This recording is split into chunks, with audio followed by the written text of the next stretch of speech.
Hello, I'm Bloodied Porcelain, and I'm playing Nienna, the Ain-Chi sorceress. Hey y'all, I'm Grizz, and I'll be playing Fenix, the werewolf craftsman. Hey, I'm Legacy, and I'll be playing Brynnhilder, the Griffin School Witcher. Hello, I am Overthinker, and I'll be playing Irileth, the Elven Man-at-Arms. Hi there, I'm Stabbykinz, and I'll be playing Siegryn, the Dwarven Merchant. And I'm Solomon, and I'll be playing Gontar O'Dim. I mean everyone else. Get him. The fuck, man. Get him. Kill him with fire. Don't have a clean shot. When we last left our professionals, they had discovered the cause of their pain. The cause of their troubles was sleeping and the apparent effect of a curse on them. It was the working of not only one, but several hyms. A very powerful and very tricky form of specter that is very in all likelihood actually a form of demon. Not much is known about it aside from how it feeds on negative emotion and how to kill it by making it take a physical form, usually in one of the centers of the source of guilt. They also found that these hyms are currently utilizing a godling, a more friendly type of creature that has great magical power, utilizing the power from this godling to project their influence out towards this center of pain and trauma that is the professionals. After another night of very intense nightmares that left most of the crew very tired and a number of them injured to a degree, they have packed their things up and are getting ready to head off on the road, hoping to find the source of these hyms back at Brynnhilder's old family home. It will be a bit of a trip given how distant Machina is from Brynnhilder's old home, but the trip should hopefully be a bit easier given that they have the lordly pass from Nienna to get through any patrols or any tolls. We are going to rejoin our professionals on the day that they are going to be heading out. They have plenty of horses to choose from as well as wagons if they so choose. How exactly are you planning on making this trip?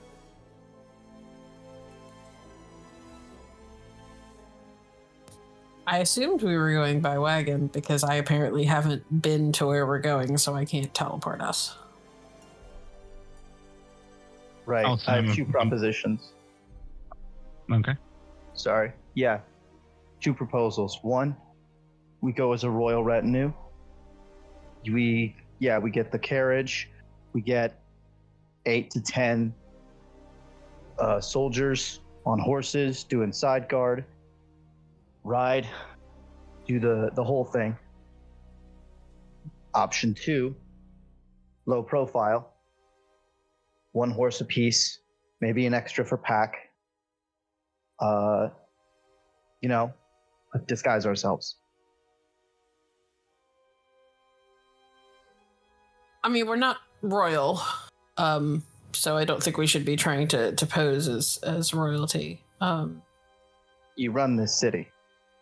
But I'm not royal. I'm noble. What? Semantics, Nienna. You know what I'm talking about. Well, either way, I don't think the first thing we should be doing is drawing even more attention to ourselves, given what's been happening lately. Please. Hence, proposal number 2. I'm just like, if these hyms are a lead up to an attack, extra soldiers might be nice. And if I didn't propose it, you'd all say, when it starts to rain, hey, Irileth, why didn't you propose a carriage? I So, Well, Like you I don't wouldn't. think anybody's going to blame you for carriage not being proposed. Well, I think it wa- horses and a wagon would be more than sufficient. Yes. I can lead the way via my own horseback, considering I'm the only one that knows the complete path home. All right. A horse apiece, 2 extras pulling a wagon with supplies. so as I've been trying to say, I'm rather large for most horses. So maybe just a single horse pulling a covered wagon, and a horse from you and Brynnhilder. That's what I was trying to suggest earlier. All right. I think that works. I'd like to have a horse. It's hard to By all cast means. when I'm in a wagon where I can't see. Absolutely. All I'll right. drive the wagon with the supplies, and Siegryn can ride with me. And if, And we wanna, Brynnhilder. and if we want to stay low profile, we are merchants, and Sigryn's in charge. Can live with that. Anyone asks, that's what we're doing. That's who we are.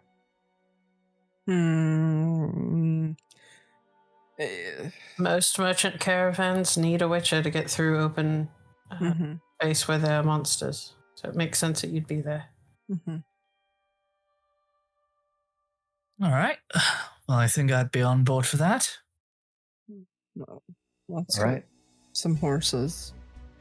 I don't think we have nearly enough in the stable for what Yes, we're. we do. We have 40 horses available to us. Same place we took the horses from last time, so. Hmm. And Nienna will make sure that horses are requisitioned appropriately. Fair enough. Brynnhilder, Mm-hmm. as you are heading to check out the horses as well, you see one rather large black mare just slowly trot up to you and just nudge at you with her face. And Biggin goes, sorry, Witchy, that one's real friendly.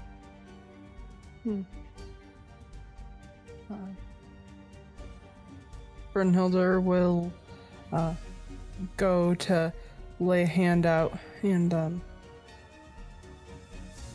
just slowly start to pet the bridge of its nose. It's all right. She does seem very friendly. I assume you want to go with me then?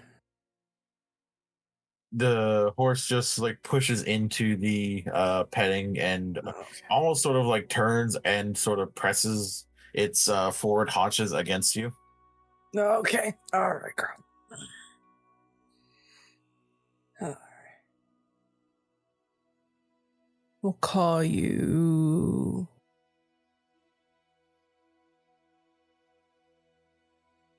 We'll call you Betty. Yeah. Betty. That's a good name for you. And she's gonna try to get on top of the horse. Is this thing saddled or is it just hanging out with no saddle? The moment that you started talking about taking her, then Biggin went ahead and grabbed a saddle and put it onto the horse, and with the time that he's had, he's gotten pretty proficient at saddling up horses rather quickly. Look at you, bud. You're doing a good job. Thank you, witchy friend. Friggin' is a national treasure. If anybody hurts him, I'll kill them. Kill all of got- Nilfgaard and then myself. I'll kill all of Nilfgaard and then myself. Yeah. I mean, if this black stallion is kind of attaching itself to me, then I am absolutely taking it. It's a mare. Stallions are Mare. boys.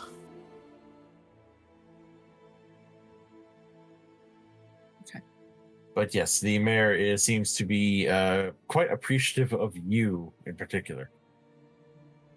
And then when one of the other soldiers gets closer, he's like, "Oh, this one didn't really take to me. I wonder." And then it just like whinnies and like raises up like it's about to hit him, and he just like and sprints off.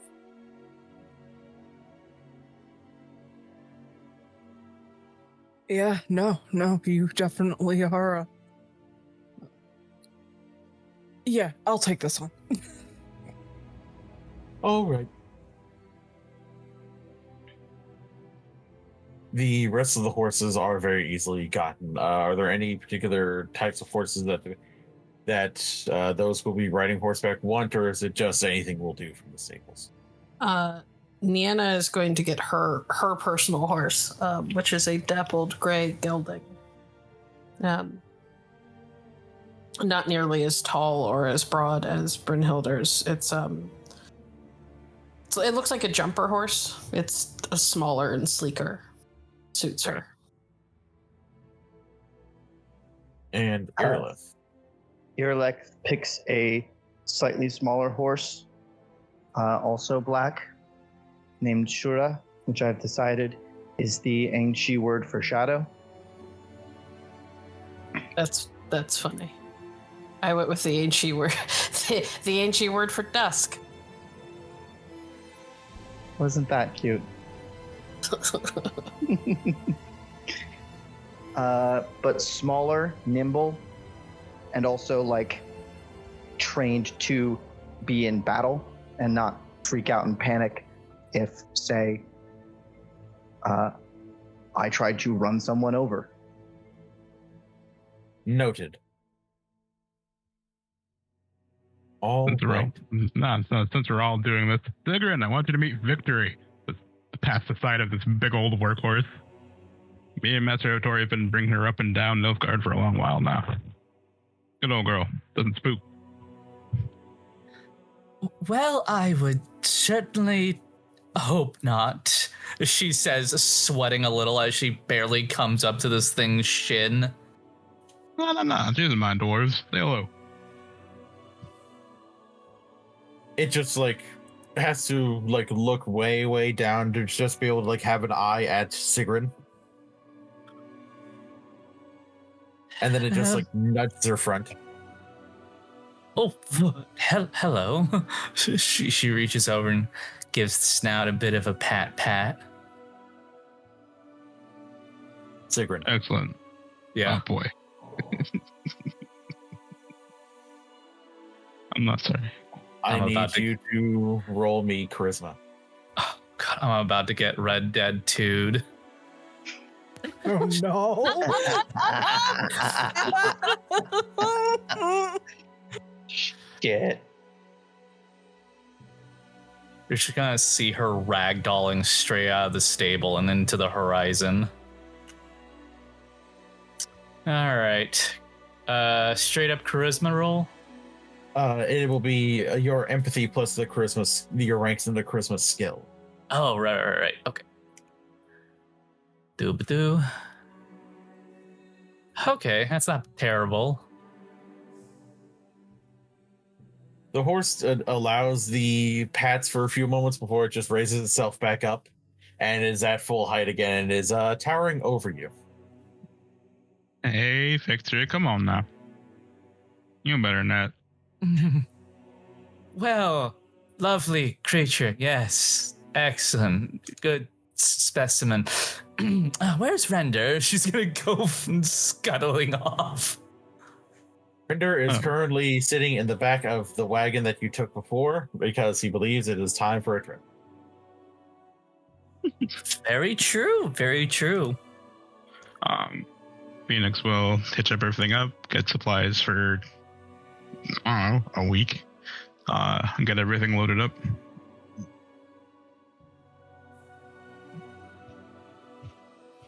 All right. Let's get moving.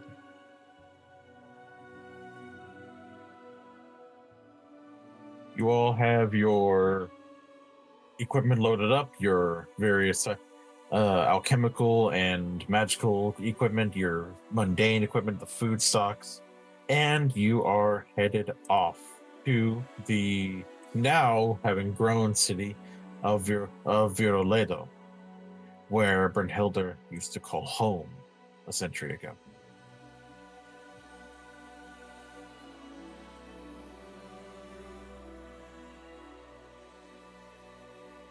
Irileth, you know that Viroledo is actually well known for its swords, a particular style of sword fighting that is actually specifically used when fighting multiple opponents.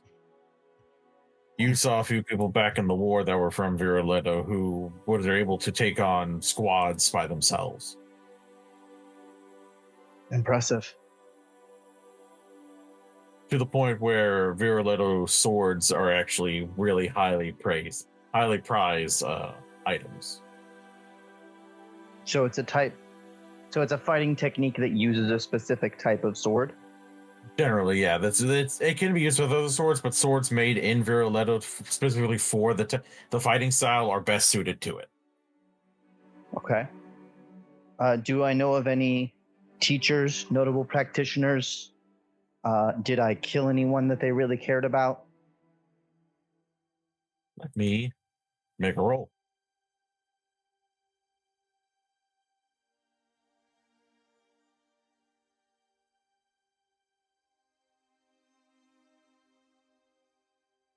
You do know of a oddly enough, you've heard rumor of a witcher that utilizes Viroledo techniques within his own fighting style, but you haven't heard much talk about him for a few years now. You heard that he was up somewhere north, but that was the last you heard of him. That heard that he was hunting a lesser dragon.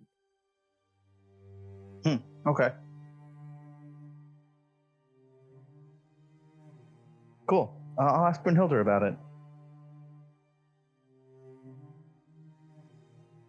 Hey, did you... Have you heard of this guy? Some witcher who practices Viroledo? It's a type of... It's like a fighting style. I'm aware. I'm from the town that it was established in. Right, yeah. Yeah. Shit, do you know it? Yeah. That's how I established my studies when I first started out. Cool. Do I know this witcher? Give me a roll of, let's go ahead and call it intelligence and what skill be?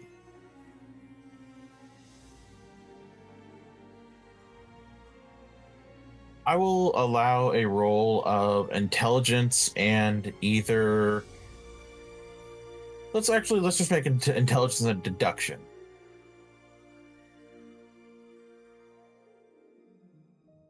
Deduction? Okay. Deduction.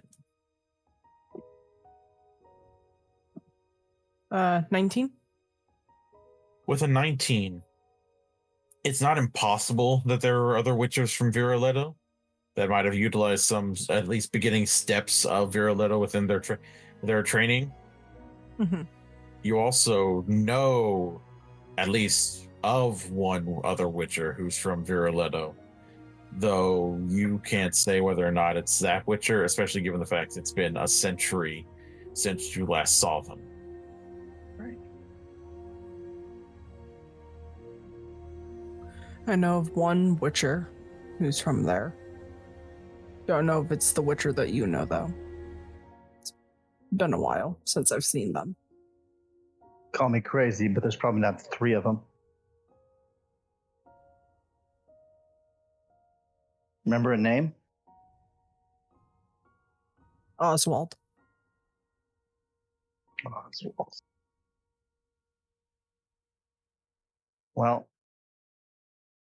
I'm pretty tired, but I'm pretty sure I've never taken a hit on an Oswald. So, yeah, cool.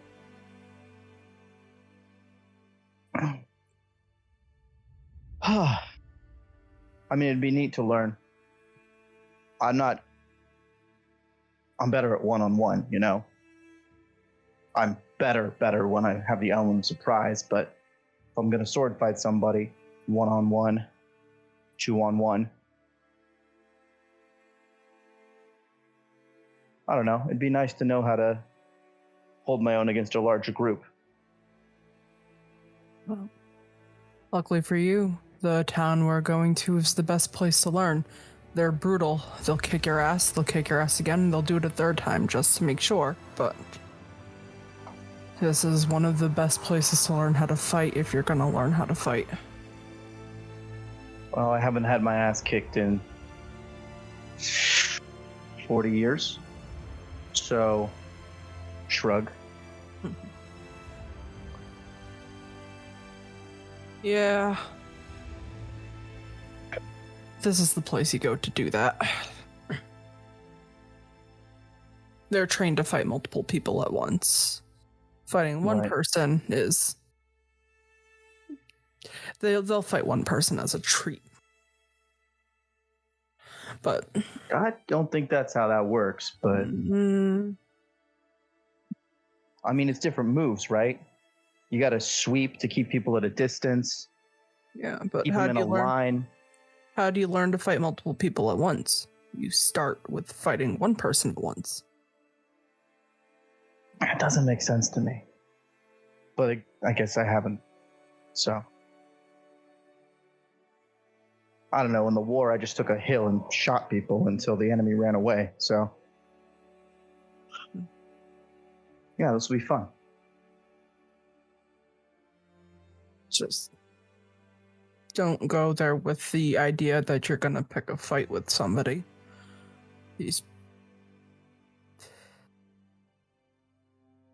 Because if what I remember from home is still valid, they'll fight you. And it was always interesting to watch in the streets whenever it happened. It didn't happen often, but... Are they, is it like honor or death? Insult me, prepare to die kind of thing? Are they touchy? It depends on who you find. Some One thing are... that Brynnhilder would remember is that there's the motto of Irileth engraved on every blade made there. Draw me not without reason, and sheath me not without honor. Yeah. Draw me not without reason, sheath me not without honor.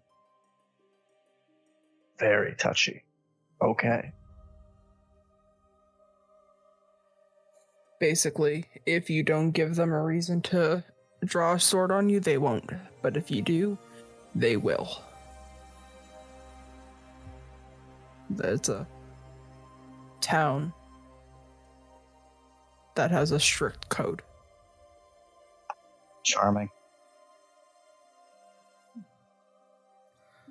Though I Getting- sometimes wonder if that bakery is open still.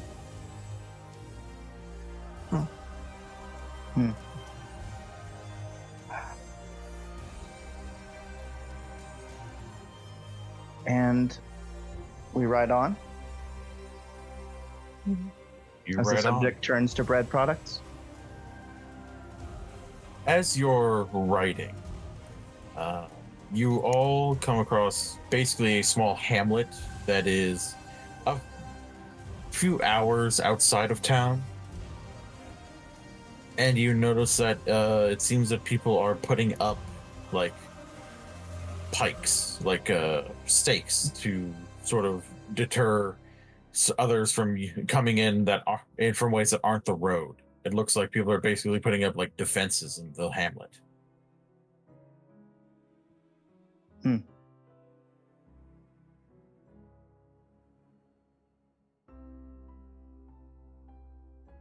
Let me talk to the locals real quick. But we're a merchant caravan, right? Not mercenaries? Correct. Perhaps you should let the boss talk to the... He looks over at Siegryn.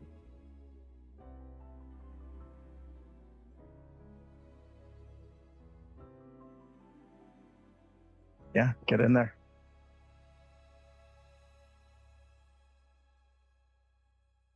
Alrighty. As you are headed into the town proper, an older man in the town, could be the mayor, given the fact he seems to be one of the oldest people there, raises his hand and says, "Good afternoon. What brings you this way, if I may ask?" How? Yeah. We're just merchants passing through. Well, and he just looks over and sees Brynnhilder. Good, you do have a Vatgar. I was just going to let you know that the roads ahead have gotten a bit more dangerous. Some beasties have been coming out of the woods, bigger ones than the usual. We can take care of ourselves when it comes to a drowner or even a ghoul, but something worse has gotten stirred from in there. And then, as if on cue, you all hear the flapping of wings and the cries of several black birds. I hope that's not related to what you were just talking about, right? I don't believe so. I haven't had any reason to go in the woods or do anything there, but just be careful. We even heard from another caravan, Svatgaren, that something's gotten a lot of the beasties spooked. Lovely. Well, we'll do our best to be careful. Thank you for the heads up. Of course. And he will just give a short nod and a little wave. And the way that he looks at Irileth and he sees the tattoo on his chest, he'll give a practiced but pained salute before he turns away. Taps the brim of his wide-brimmed hat in response.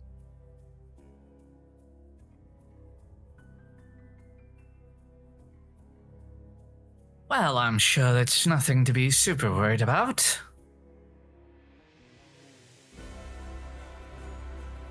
If the other caravan got through to report trouble, then I'm actually inclined to agree with you.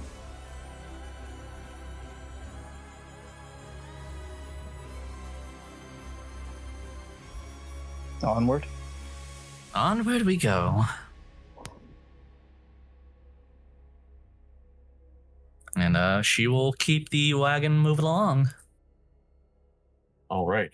I will ask, if it gets later in the evening, are you all planning to try to ride to where you have a inn or like a roadside tavern to where you can stay at, or are you planning to camp out? I mean, if we can get to a place where it has that safely, then sure. But if we have to stop because it's too dark for the horses, then we stop. Yeah. All right. I am going to make another roll. Hopefully that map I procured will help. I feel like a couple of oil lamps, especially with Brynnhilder's horse, would also be reasonable. Yeah. Lamp to direct attention. They also keep the horses from breaking their feet. Yes, but if we're going to get that dark, we might as well camp. Yeah. As you all are headed along the road, maybe about an hour and a half after the hamlet, you see something very disconcerting. You see what looks to be basically a small battleground. A number of beasts, corpses, wolves, and bears, and even a panther have all died here, but also there are many bodies of humans, even a couple elves as well.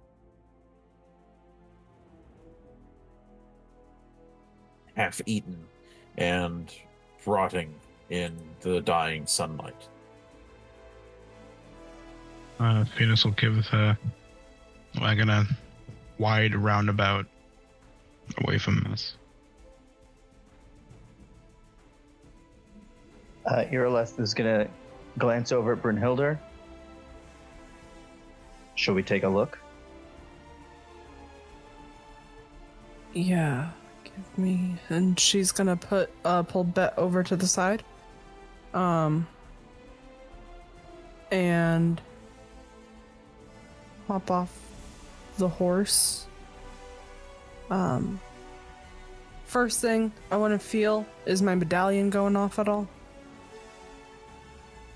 Incredibly faintly. It's like there's resonance of monsters and magic having been present, but there isn't any like active currently. Okay.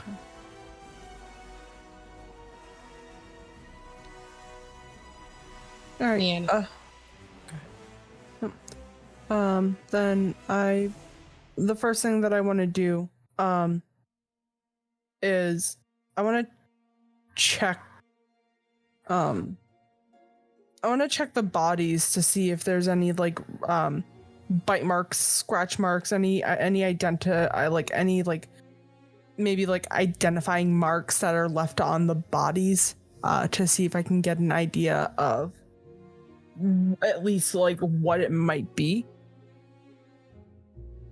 And I'd like to, on a more macro level, maybe even from my horse on the edge, just try and pick out. You said it was like a battlefield. So one side attacked, casualties were suffered, somebody ran or everybody died. Just try to map out sort of how things went down. Alrighty. Nienna's just quietly stringing her bow just in case. So noted. I would like a roll of, let's go ahead and call it Tactics from Irileth. And I will allow a roll of Awareness and a roll of Witcher Training from Brynnhilder.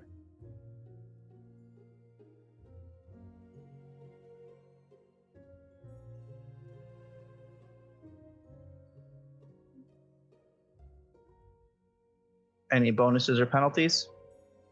I'll go ahead and give you a +2 because you think that this might have been an ambush, and that's kind of your specialty. All right, a 28 on awareness and a 25 on Witcher Training. Fantastic. And a 30 on tactics. Absolutely fantastic from both of you. Starting off with Irileth, you look around and you take note of various things. Like you note where the battle happened and like the road leading up to it. You can see several fresher footprints, hoof prints, and as well as what looks to be the wheel marks of a wagon. You see the basically shattered remnants of that wagon off to the side, but you see that that it looks like one horse managed to escape the fray. But it kept to the road, so it's very likely that this horse still had its rider. There are no more fresh footprints coming from that direction, meaning that everyone that wasn't on a horse probably was killed, given the number of bodies here. Mm-hmm. It definitely seems like the people here who were a couple regular, like, Nilfgaardian patrolmen, as well as a few probably mercenaries hired on by a merchant, were ambushed here. And it definitely looks like, with how the bodies are spread out, it looks like the animals ambushed them.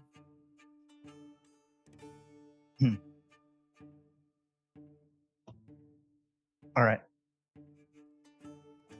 Brynnhilder, you get similar ideas, especially given the fact that most of the bodies are clawed at in the same pattern as wolves, or like have the same like teeth marks across various portions of them from the bear. But you also notice that there are wider, more gnarly scratches that seem to almost have splintering of wood within them. Mm-hmm. And then you notice a little bit further away from the fight, back towards the forest, right at the edge, you see that there is a body of what looks to be a elven man, basically stuck up by large impaling roots that just go through his body several times and keep him held aloft, almost like a warning. You know, there are a few beasts that could do this, but the most likely one that you know from your own training is a being called a Leshen.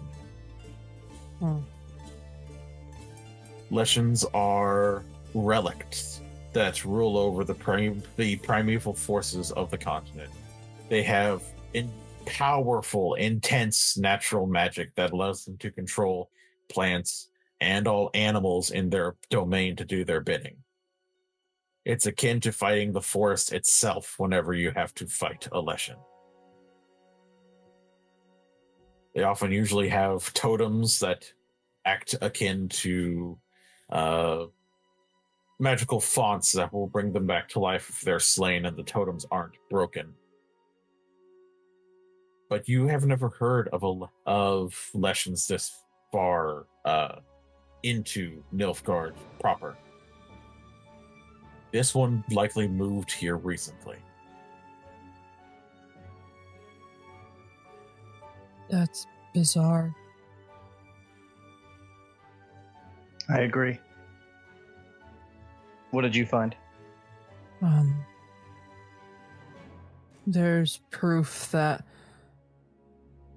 this is possibly the work of a Leshen.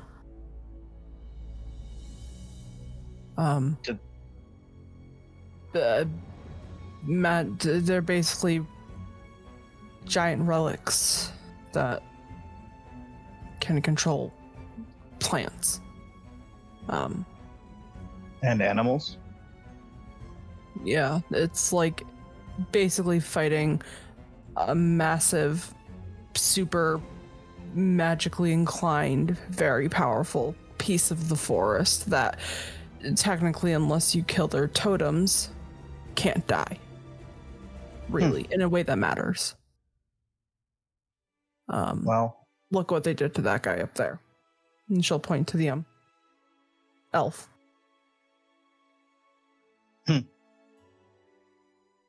Well, that does shoot down my theory. The only question is how did it end up here? They don't tend to be in these parts. Could it have just- why is it here? I mean, could it have just wandered in?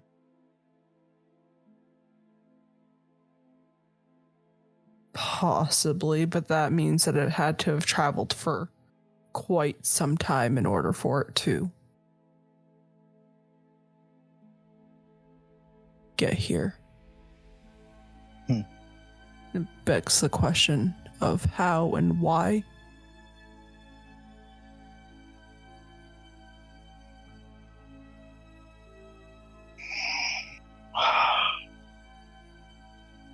Irileth rubs his eyes. Well, I'd love to answer those questions after we're done with our business, maybe.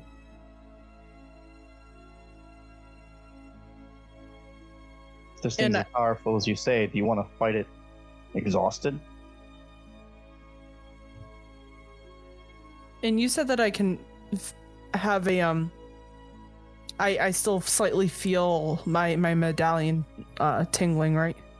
Yeah, it's like the tingling is likely from either it is like on the very edge of where your medallion is able to pick up, or it's just powerful enough to have left a resonance strong enough that the claw marks and the odd totem that it made of the elf is causing that resonating in your medallion. Mm-hmm.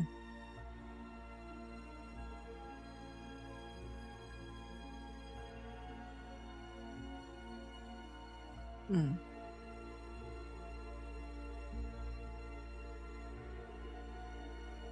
I'm going to make note of the elf totem and come back to that later to take care of it. But until then, Brynnhilder looks for a clearing, because I assume that we're not going to set camp up right here, but if it's getting dark, it's going to be semi-close to here, for the sake of the horses. How far is it to the next place where, like, an inn or whatever? It would probably take about 3 hours, and you think you might have about hour and a half, 2 hours of sunlight left, so there would be time that you'd have to be riding in the dark. Not pitch, but a little bit more dangerous than riding at regular light.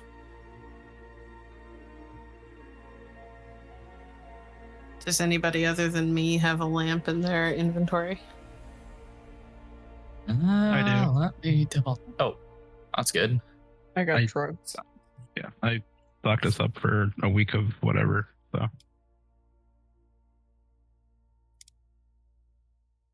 Yeah, Phoenix will rig some poles to dangle out in front of the wagon to give Victory a better view of the road.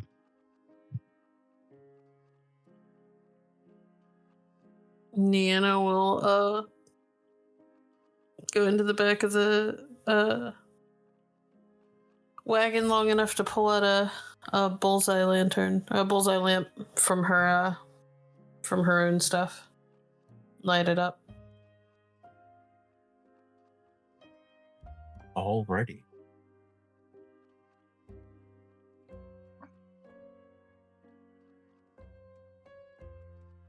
So, you're able to ride within the dark for a little bit and get to the, or work to get to the inn. I'm going to make another roll.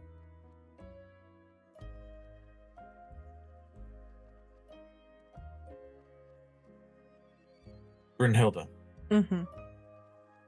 You feel your amulet resonating still just lightly buzzing against your chest. And you get the feeling that you're being watched. I am going to calmly look around to see if I can pick up on anything that might be looking at us, that might be looking our way. I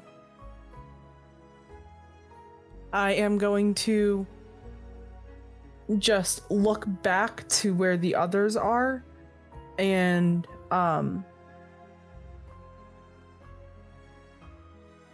put out my hand as like a sign to just like slow down a little bit so I can get a better look. And I'll pull forward just to begin to kind of poke around. Give me an awareness test, please. Okay.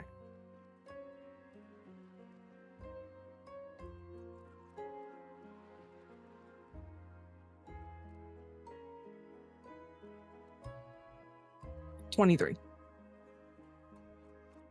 You look around and you don't immediately see anything until you look in the direction of the forest. And you think you see shifting wood, like the trees moving. But then you see the telltale sign of what looks to be a deer skull shifting along with that moving wood. It's odd. Leshens are meant to be more defensive of their territory. They will attack anyone that's within their territory, generally. But it almost seems like this one is stalking you. That it's just staying at the cusp of the forest and watching.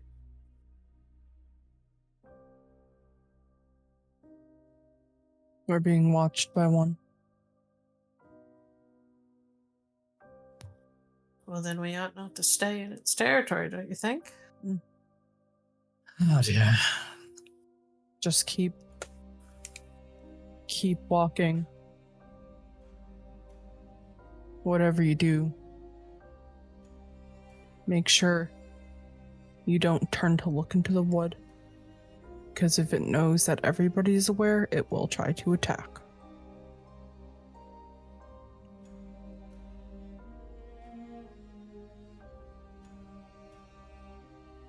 And I think that's when I'm gonna maneuver Bet to where she is slightly like to the side that is closest to the forest, and pulling so to where she can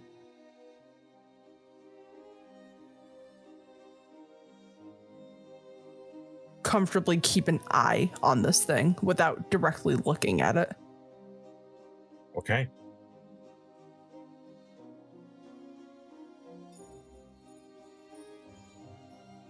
You are careful with how you move, with how you maneuver yourself.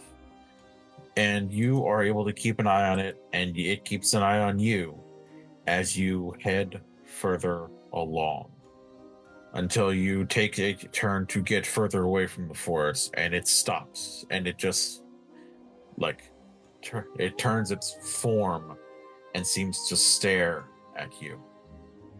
But as you get further away and look back again, you see within a cloud of black smoke and the cries of black birds, it is gone as it moves deeper into its forest.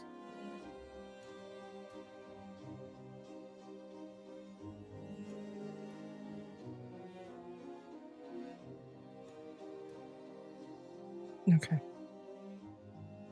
And you all are able to make it to the small roadside tavern, a good little rest stop that shows your first day of traveling has been an eventful one, a efficient one, given that you're only a few more days out from your city. Oh, good. Sanctuary.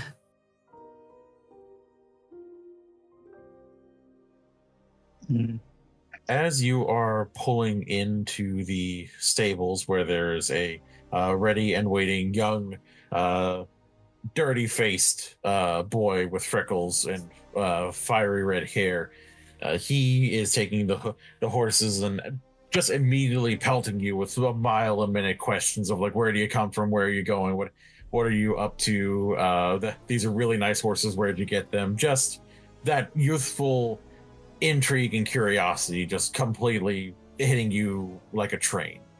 Yeah, Fenix will indulge him and make sure Victory doesn't get all uppity he usually does. And just help him with everything. Alrighty. I have a question for Fenix. Mm-hmm. Are your pins still in or have they been taken out? He still has the pin. Yeah. Okay. For the reasons. For the reasons. Yeah.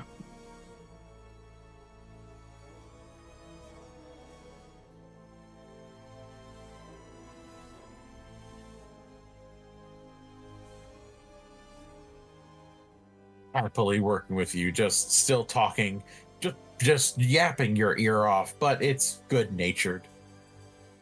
Yeah. He'll give him a few coin and be like, all right, there's more where that came from if you take care of him real well, all right? Victory eats a lot. She's a big girl.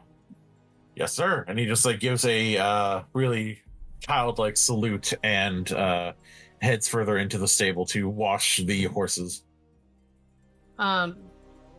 Nienna, when she dismounts, will take a few minutes to look Kevnos over herself. Just to double check things. It's a point of pride as a horse owner. You take care of your own horse.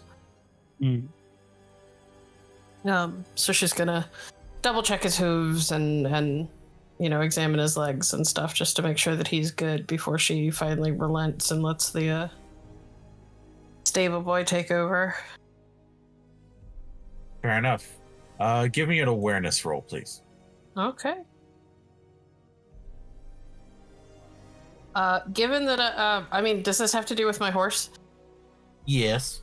Okay.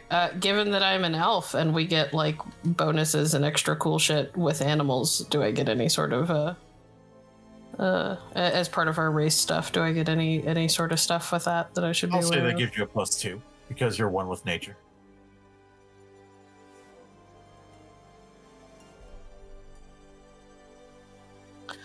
Wow, I'm gonna re-roll that. That was terrible. Jesus. The dice have decided to tell a story with you lately.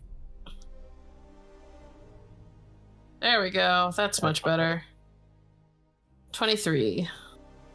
So you look over your horse, and it seems like you're a good caretaker. The horse is healthy, doesn't need to really have anything too bad within its hooves or anything. You just like wipe away a few like extra flecks of like dirt that might have stuck to it. And you do notice that there is one like little, it almost looks like a stinging puffball, like attached, like stuck to the lower part of its shin. And as you go to pull it away, it seems to resist you.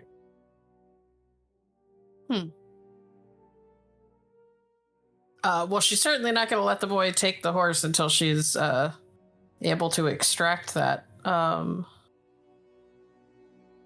Is there anything in particular that I need to roll to see if I could remove it? You could go ahead and roll me physique if you wanted. Okay. I have nothing in that, but let's see how it goes. 17's not bad. It takes a second, but you just like pull and tug and then just like give it one last good yank and nearly fall back on your hind end as you hold the little like sticker, and you just feel it almost like pulsing, and you feel like it's trying to get into your glove, like it's trying to pierce through the glove and your hand. Oh. I think she's gonna drop it and take out one of those silver daggers that Fenix gave her and drive it into it. Okay, you don't even need to roll. You just drive the dagger in, and you just hear the soft squelch of it hitting and like diving into green plant-like flesh, and it just lets off a small, and it begins to fizzle and deflate. And the sailor boy is like, what was that? Do I see all of that? Yeah, I think that everyone's able to see all of that. What in the fuck? We might want to check all the the other horses. horses. Yes. And each other. Phoenix is already on it for victory. Yeah, Let's go I'll ahead do it and for the bet. Yeah, let's get an awareness from Brynnhilder, Fenix, and Irileth. I am happy to help lend my elfie goodness to Brynnhilder. At 22. If you'll allow me to give her my +2 bonus. I would say that you can give Brynnhilder the +2 bonus from your elven eyes.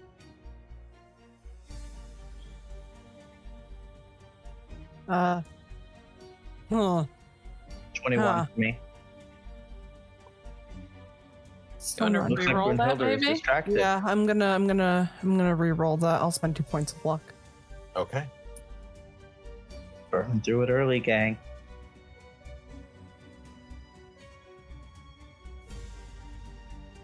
There we go. Better. 27. Much better. So, Victory doesn't have one.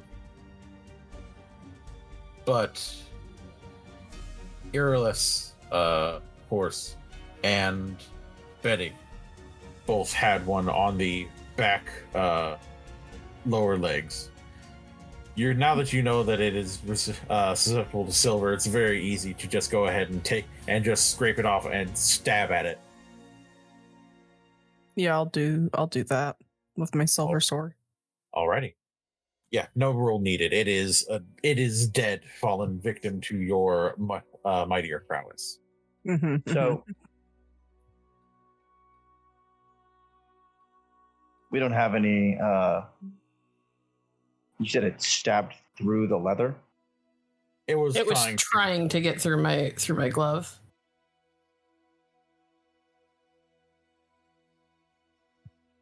Do you have like a little box? This isn't the kind of thing you hold on to, Irileth. Just kill it. All right. Once he sees Brynnhilder kill it, it's like, all right, we don't learn anything from this. Stabs with dagger. The last thing you need is that thing getting out while we're all sleeping.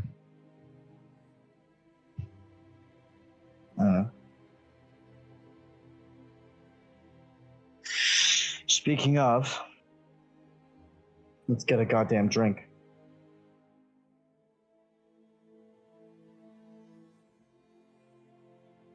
That sounds fine to me.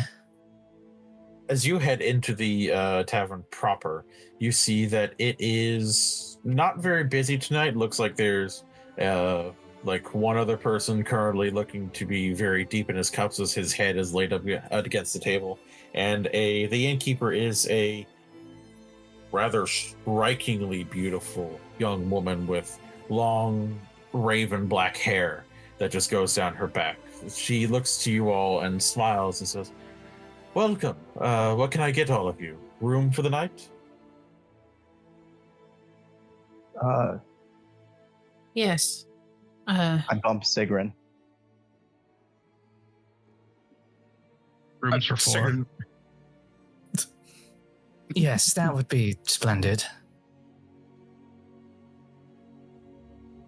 Excellent. And then she will move closer to a like small little lockbox and pull out a number of keys. One thing that you all notice around here is that even though it's night, there are several bird cages with birds that are just pleasantly chirping away within this little tavern. Can I get you all something to drink or eat as well?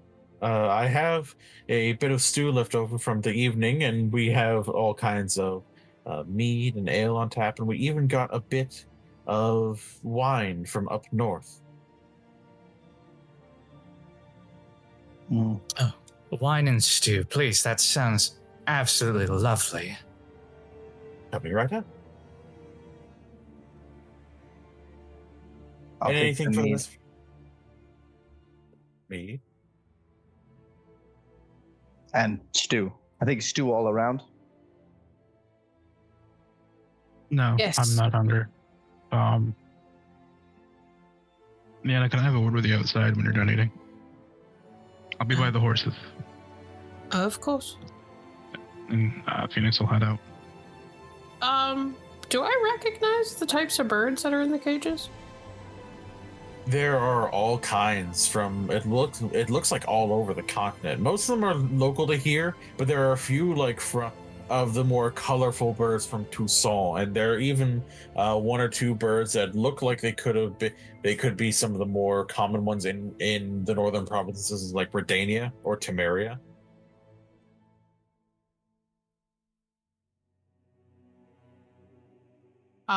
Do they seem completely mundane?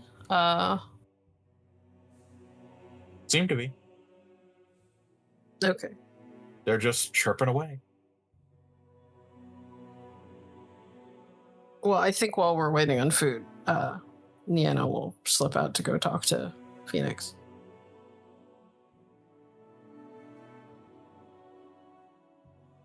Yeah, he's just brushing victory when you walk up. Ah, excellent.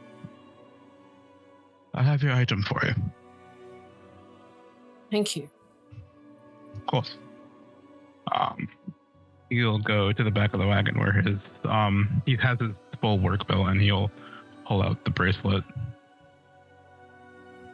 Now, I know you were concerned about everyone else being concerned. And so I managed to rig up something for you. You can wear it on your wrist like normal. It won't actually do anything to you because the outside is just a very soft sterling silver with some dark irons in it.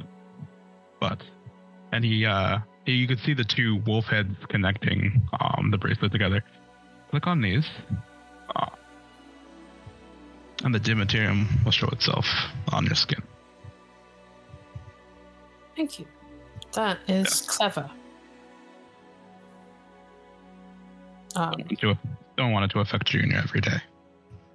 Will you demonstrate the wolf heads before I touch it so that I know how not to touch it if I don't want to? Miles, and like you seem about to put on his own wrist and realize how big his own fucking hands are. Like, right. Probably won't be able to get that off and on. Yeah. This isn't slide. No, he's like chuckling at himself. Here we go. He'll put it together and then click both at the same time, and you hear this like pink, and the actual inner ring of the bracelet opens up to see this thin strip of dimaterium that would wrap around your wrist tightly. Perfect. That is wonderful. And all you do is click them again and they close up? Absolutely.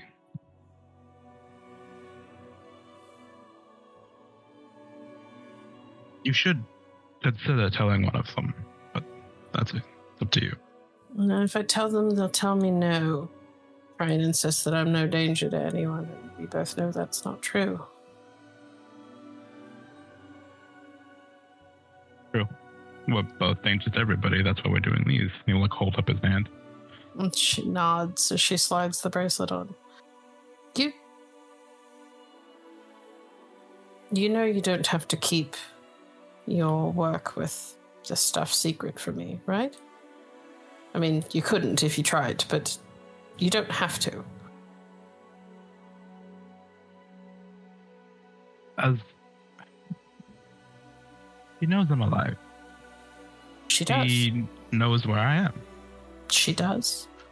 What she doesn't know for certain is whether or not I'm a werewolf. The only one who ever the family proclaimed or even said anything about was my little sister. She's the only one who wasn't. But as far as she was concerned, I'm fairly certain she thought I was dead all of these years, and now the last little bit of her victory is still hanging, and I'm walking around and smiling and giggling and doing good work as a blacksmith. I can't publicly proclaim what I'm doing because I'm fairly certain, and Tasha told me the same the last time she was around. She's been scrying on me. I have no doubts about that. Saying you don't have to keep it a secret from me. If there's even a slight... Sorry.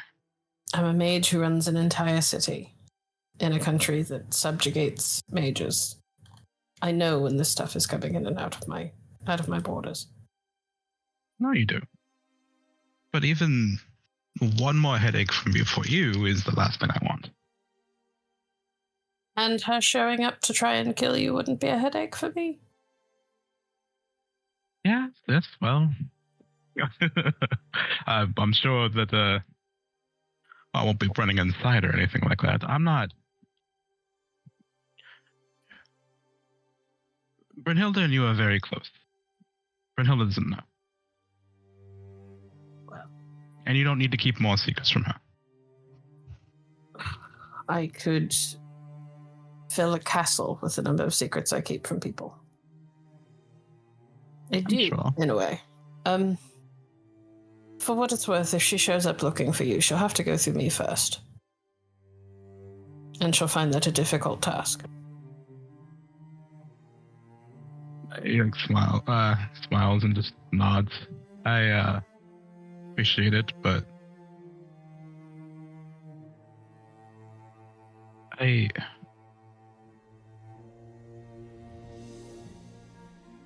I'd rather you let her come at me for what I'm planning.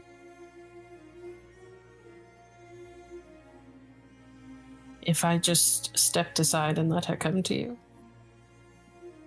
I wouldn't be doing my job. You're one of my people. I have to be your first and last line of defense. Plus, someone has to buy you time to get that wretched stuff out of your body.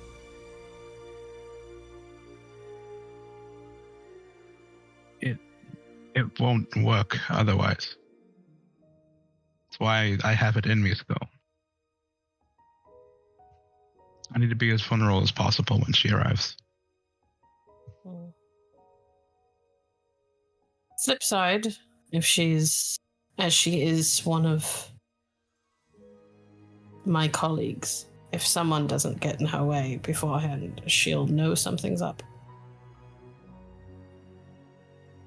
And then she'll never show herself. Now, come on. 1 second. You see him reach into his bag again and pull out like a small patch of herbs that kind of reaches inside. Perfect. I still have my wolfbane.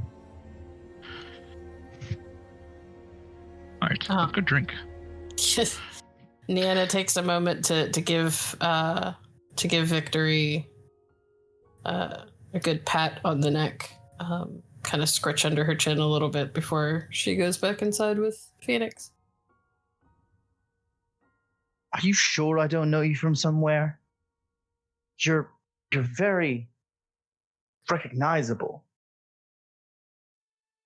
Are you? I get that all the time. You weren't perhaps a friend of Master Dandelion, the subject of a song, were you? Oh, no. Smiles. I've heard plenty of Master Dandelion's songs, but I've never been his muse, as it were. No, I think it was him and the Witcher of Rivia. And some great love, something about that? That's not you? No, I think that one was actually about a sorceress. Ah, well. I suppose enchanting beauty hardly counts. Counts for something. That's the one. He Phoenix just points at Irileth talking to Nienna. That's the one. Well, I thought it was. And she just sort of arches a brow. He'll come over, still smiling. Okay, so probably not a sorceress. Or right. That's what you were. That's what you were checking. Of course. What? Mm. I'm a professional. It was an extremely uncomfortable conversation to have to listen to. That was professionally disastrous, so well done on that part. She'll hoist up her wine glass and knock it back. If she tries to kill me first in the night, then I was right. I did my job. You're welcome. But, at any rate, he'll turn to Nienna. If that thing starts moving around too much, let me know. I can tighten it for you. Just point at the bracelet. Thank you. Of course. You never buy me jewelry, Fenix. You'd never wear it. Look, that's untrue. Point to the medallion. I have worn jewelry, and you've never bought me jewelry either. I don't like you enough. I always appreciate your honesty, asshole. No problem. Slides a drink across to him. Excellent. He'll pull out the wolfsbane and put it in. Excellent. So, Leshen. What was that about? An angry tree monster. Yeah, but Brun, you were saying like they don't usually travel, would have had to come a long way. Yes. Are we thinking this is connected to the shades? Or are we thinking it didn't attack us? Why attack one caravan and not another? Not enough wolves on hand? That's the weird part is it didn't attack. It just nearly watched. Well, it also sent its little barbs. I was Right. just about to say, it could have been tracking us through those little things. It can do that? Mm-hmm. I would imagine so. Or those were a means to create more of its kind. And it was hoping we would carry them. That's why it led us through. I just figured it was trying to kill the horses, slow us down to attack tomorrow. Irileth, I'm going to be honest with you. What? In the world that we live in, it is full of monsters. And we're going to face a lot of monsters. What you're going to have to slowly start to tackle and understand is that all those monsters are connected. And hopefully, it'll just stay in the forest that we just left, because that's new home, and not necessarily follow after us. And we'll have another monster in front of us that we'll have to face tomorrow. Think about differently. Right. So all I'm going to say is, just one fanged wooden creature at a time. Speaking of, before you go to bed tonight, double check that none of those things have gotten into your clothing. The horses didn't react to having them on them. And horses are typically... they respond to flies landing on them, so... Alright, everyone. Magical tick check. Yeah, that makes Nienna sense. sort of rolls her eyes a little bit. I'm serious. I am too. Remember, have a buddy do it for you. Uh-huh. Are you going to buy me jewelry before this? Funny, I thought you'd ask the woman behind the bar. I was... Hey, for real? For real? I was not gonna. Had me fooled. Maybe I've got some habits to get out of, having lived in the brothel for 50 years. Sorry. That sounded sarcastic, but for real. Sorry. I forgive you. Cool. Thanks. You may pay for it in some small, subtle way later, though. Oh no. Can hardly wait. I can think of a punishment. Here, unless you're giving me a tick check. That's more like it. Excellent. Well, that's less subtle than what I had in mind, but I'll live with it. So I have a question for the professionals. How are you splitting up room assignments this evening? Is everyone getting their own room, or some people staying in the same room? One question. I figure 2 of us are together. Everyone else can have their own. Unless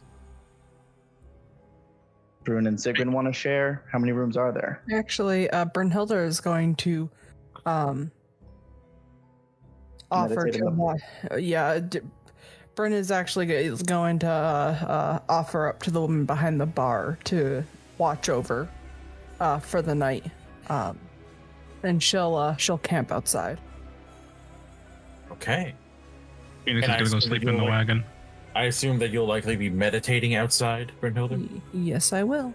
Excellent. And did I hear something about staying in the wagon? Yeah, Phoenix knows these beds aren't long enough for him. He's going to go sleep in the wagon. That's fair. You sure, Phoenix? Close as we are to the forest?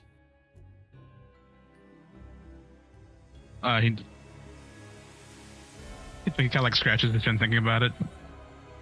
Phoenix, stay in a room tonight. No, I'll be fine. No, not with your. And she'll look down to his hands. I'll be fine. Brynnhilder.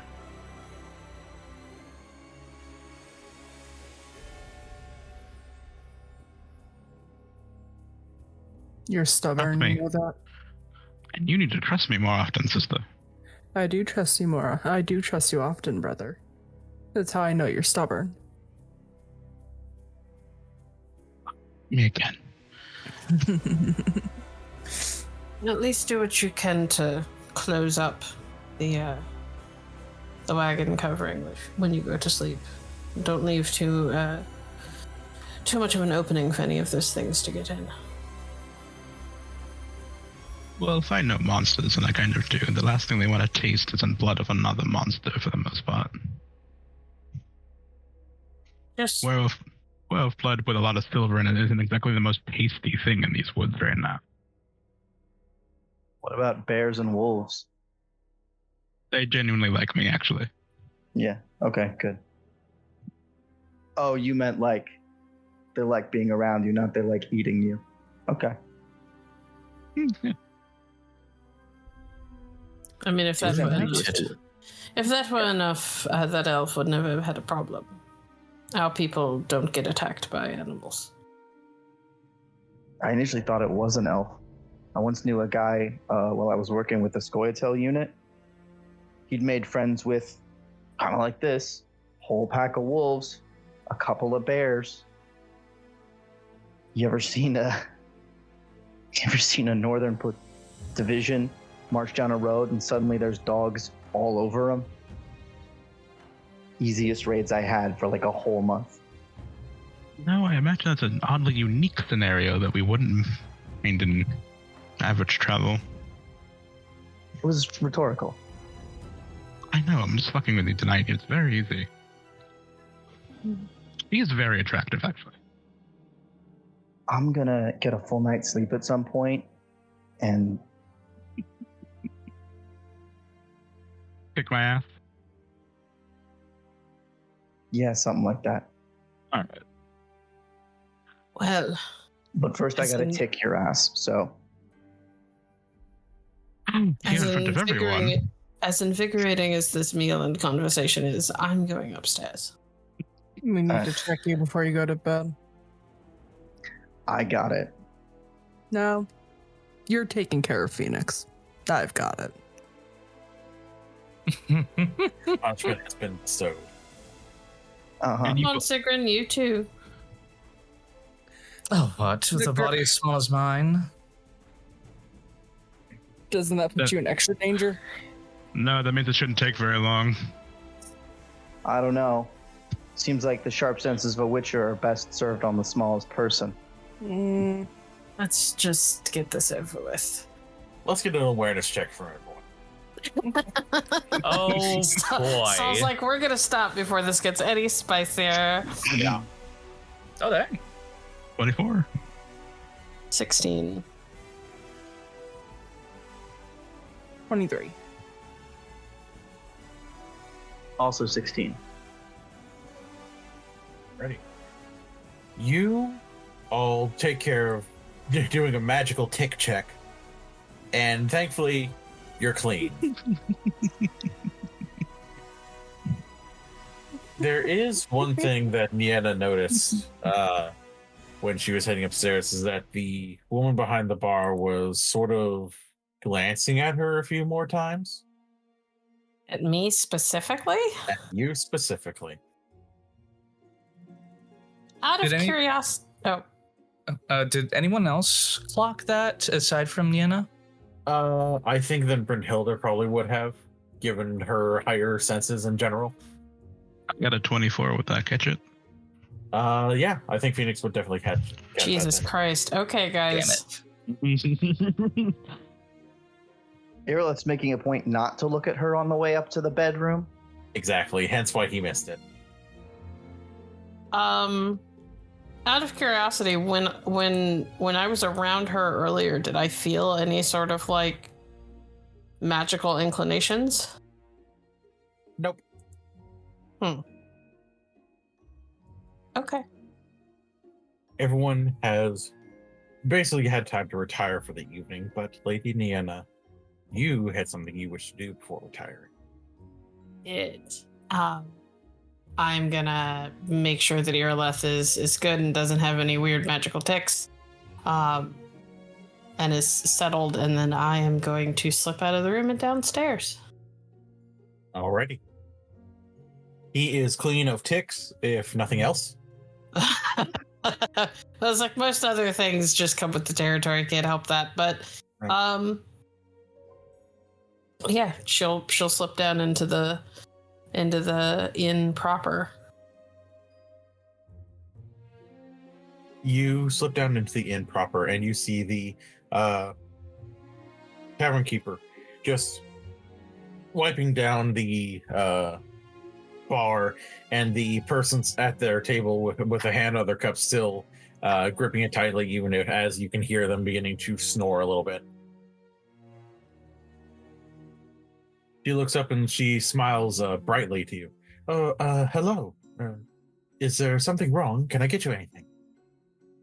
Good evening. No, I was curious about your birds.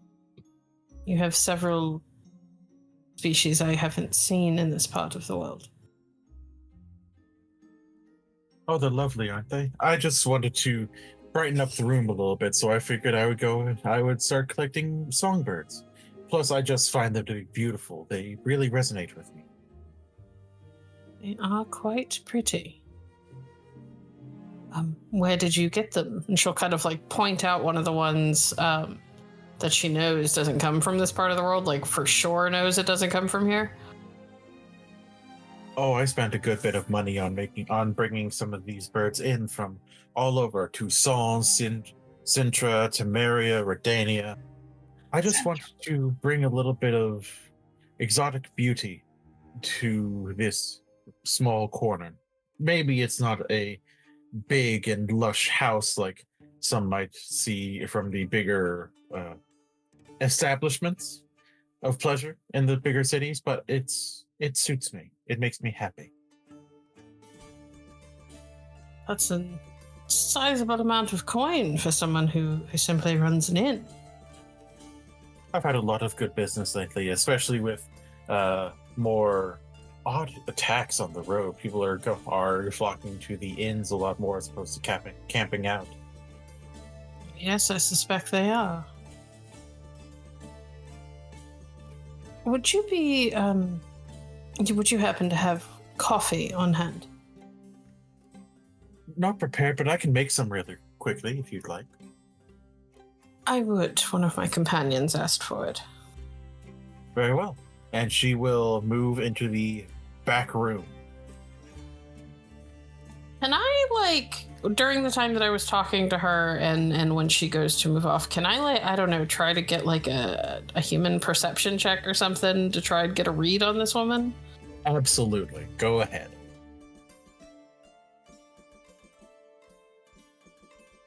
Any sort of bonuses because she seemed particularly interested, or no? For this one, no.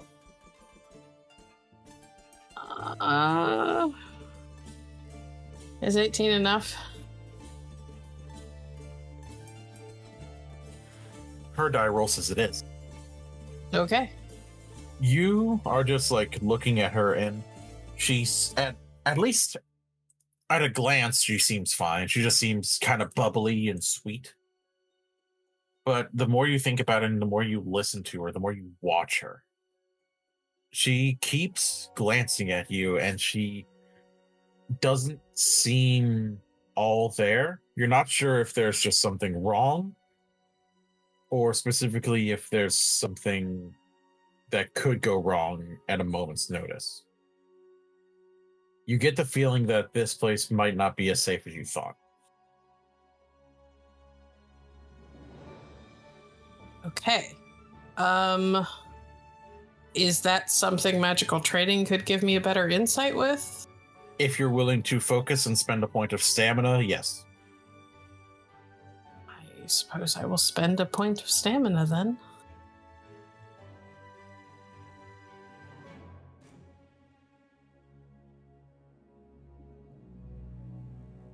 Oh, reroll. God damn. Yikes. I'm burning through my luck.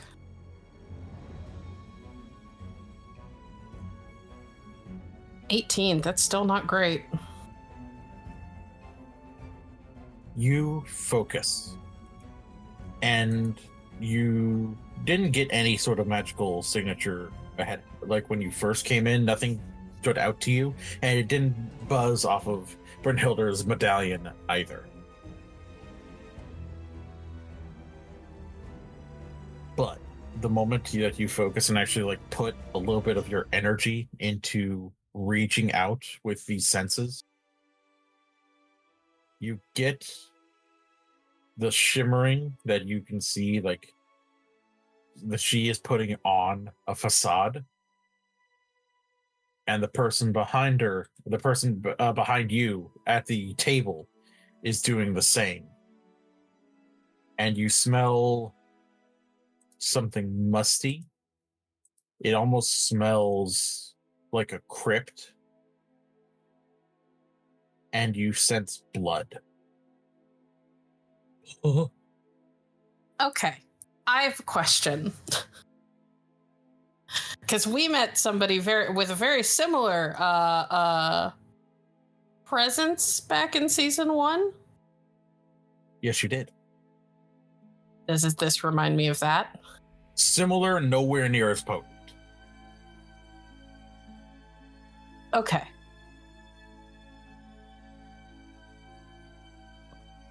I think while I am waiting for her, I am going to...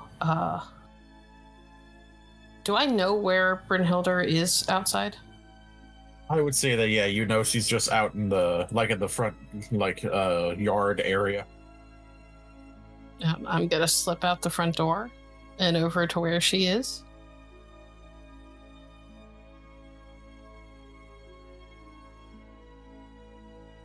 And kind of crouch down next to her so that I can speak as quietly as possible.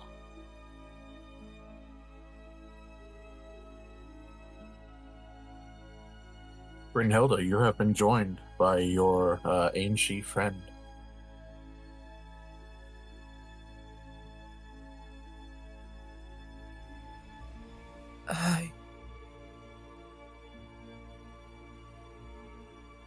We may have a problem. What is it? I smell blood and like crypt must.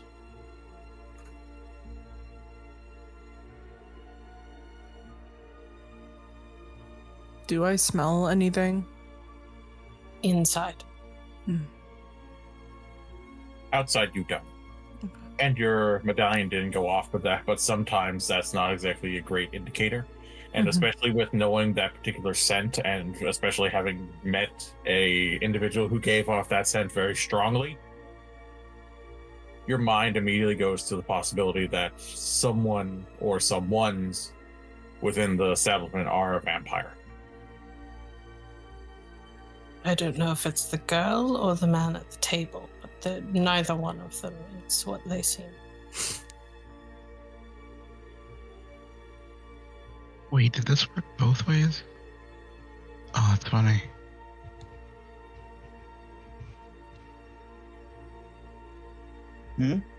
Sorry, out of character, I just realized that, I mean, I knew, so Saul, our brilliant GM, asked me if I still had my pins in purely because I'd be able to smell this off the rip. But if I have my pins in, they wouldn't smell me as a werewolf and I wouldn't smell them as a vampire, so this is fucking hilarious. It may not be anything we need to be concerned about, but it may be something to be concerned about. I'm going to have Siegryn move into my room so that she's not alone. Okay.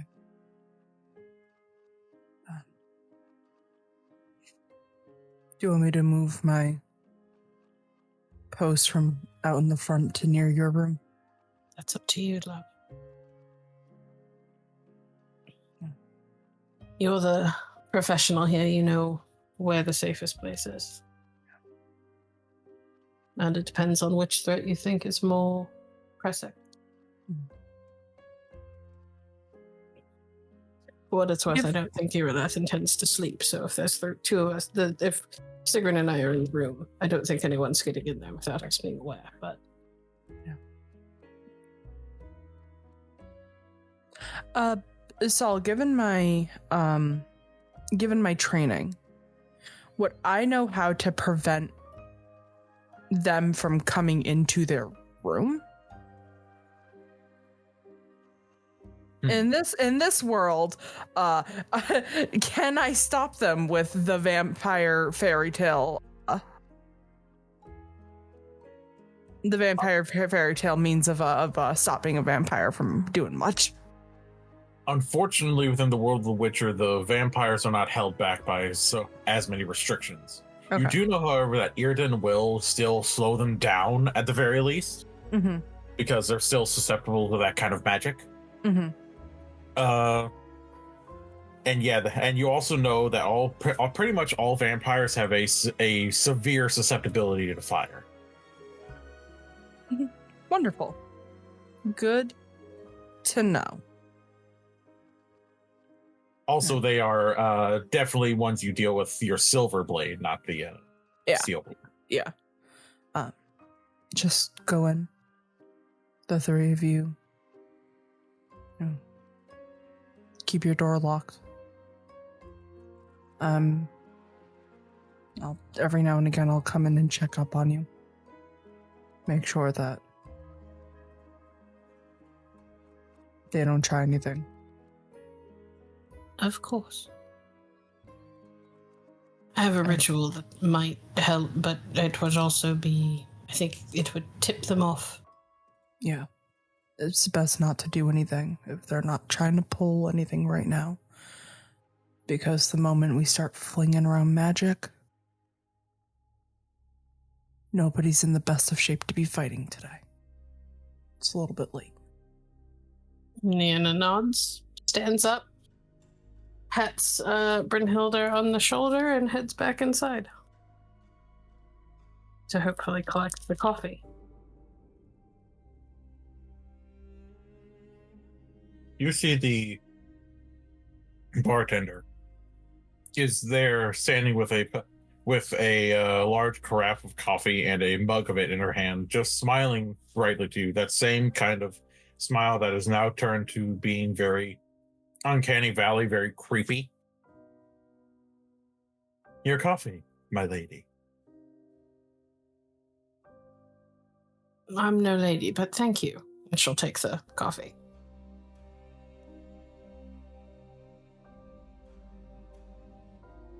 The seat check, please. Of course. Da-da-da. Where is that under? It's under empathy. I have a bonus to that because I have my new profession skill, scheming, which gives me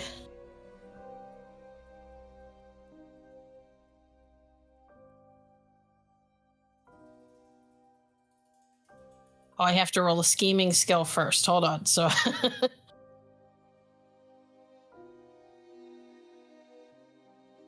oh, I don't think I can't make that. All right, never mind. A scheming roll at a DC equal to the target's intelligence times 3? That's a 30. That's... Well, the target's intelligence, meaning its intelligence. Oh, what's its intelligence? Not a 30. You won't have to worry about a 30. It's not that damn high. Okay. This is like, I'm very, very smart. How this is ever supposed to work?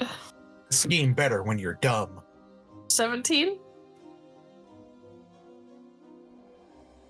If you spend one luck point, you will meet it. Okay, I will spend the luck point because I don't have much in deceit. Fair enough. Then yeah, that meets it, beats it. Excellent.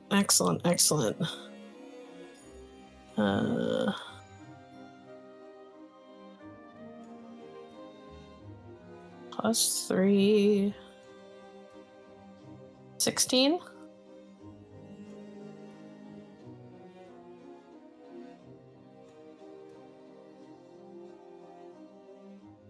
She tilts her head lightly at that smile. And then her smile lessens a little bit. Are you sure, Lady Nienna?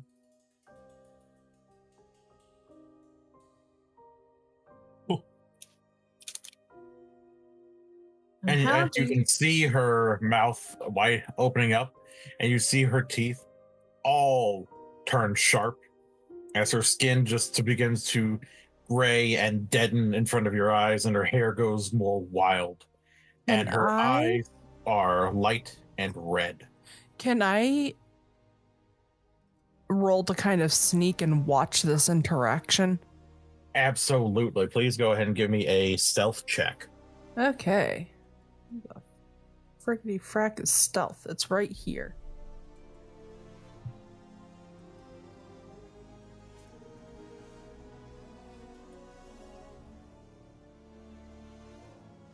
$23.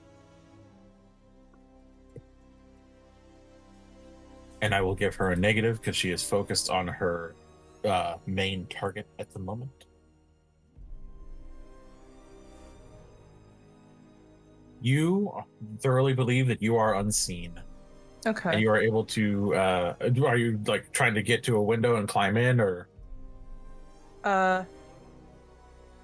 Yeah.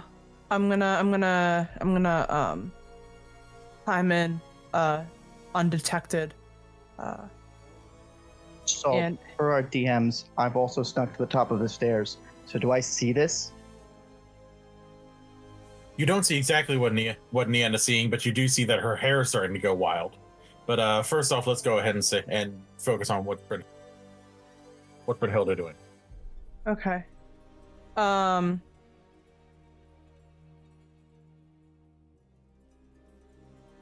I think seeing that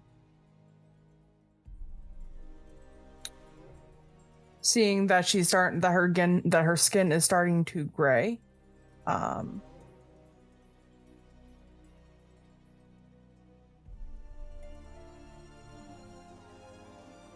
I am going to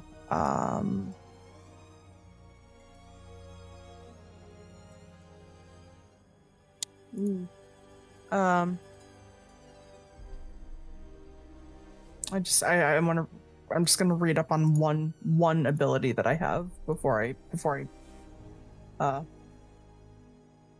go about this. By all means. And Irileth, I'm guessing that you are preparing to fire if need be. Yeah. Changing hair. I don't know that she's Irileth brain. Well, probably a shapeshifter. Last time we fought shapeshifters, they were bad. So, yeah, if the bartender does anything other than talk, I'm going to put a silver arrow through her face. So noted. Okay. All right. So this is how I wanted it to work.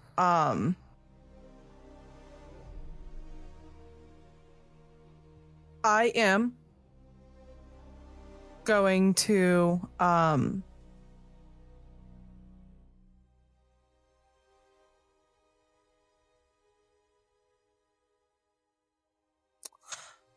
gonna raise up my hand, and I'm gonna start while she's not paying attention, signing out a symbol.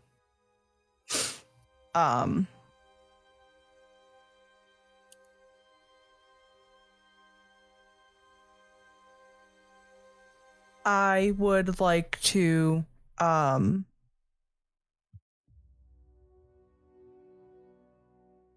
what's it called? I would like to just how many wood things are around us before I do this? Like, is this entire thing made out of? Most of the end is in fact made out of wood. Yes. Okay, fine. I won't do it then. Just to let you know, the Igni and the Firestream version of it, yeah, are generally safe to use in a wooden place as long as you're able to get the worst of the starting fires taken care of quickly. They don't immediately just cause the entire place to erupt. Awesome. Okay. Yeah, then I am going to I'm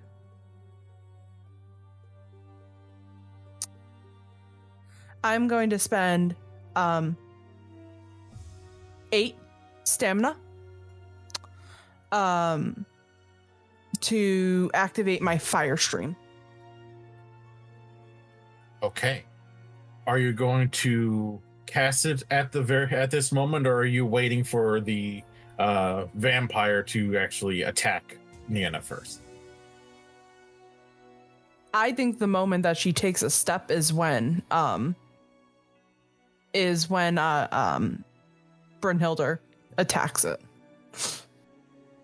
Okay.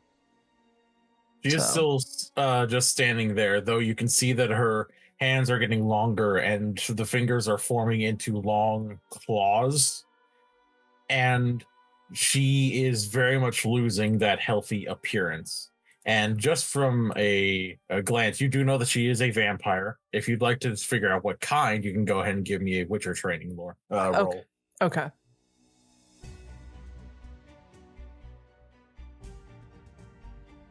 $26. You look at her and you know exactly what she is. She is a form of vampire that is almost entirely female presenting, called a Bruxa. Mm-hmm.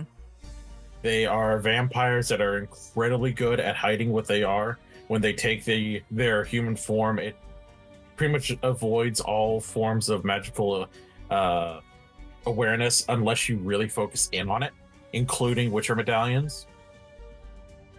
You know that she is capable of going invisible if you give her the chance. Okay. Bruxes all have a very intense tie to birds, given the birds around the place. Yeah. And on top of the claws, and of course the bite with her fangs, Mm-hmm. Bruxes have a unique sonic scream that can cause deafness, including permanent deafness if it's an extended scream to the point that it destroys the eardrums of whoever is caught in it. But if it's a brief burst, then it will still deal a decent chunk of damage and cause temporary deafness.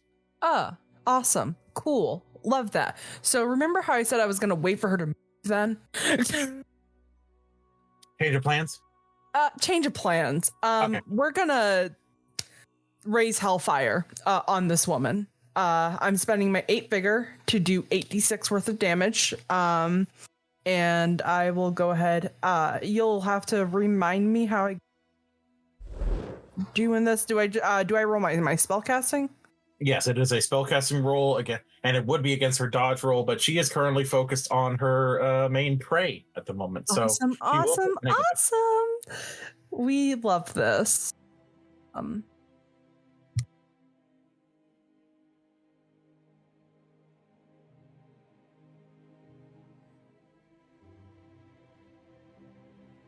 Well, what about a 24?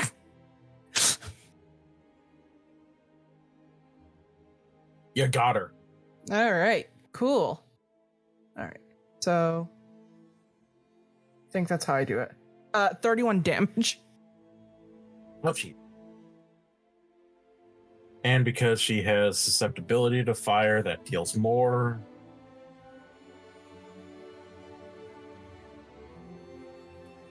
And it has a 75% chance of just lighting her ablaze too. Would you like to go ahead and roll that for me? Just roll a D100 for me. Sure.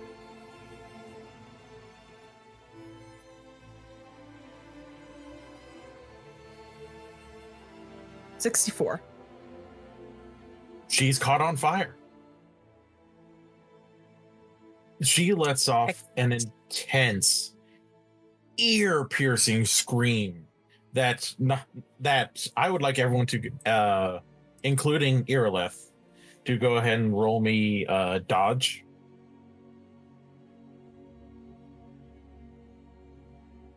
As she catches on fire, and her, not undead because they aren't actually undead, but, you know, vampiric flesh begins to burn and run away. Hot. Love that. It is hot, it's fire.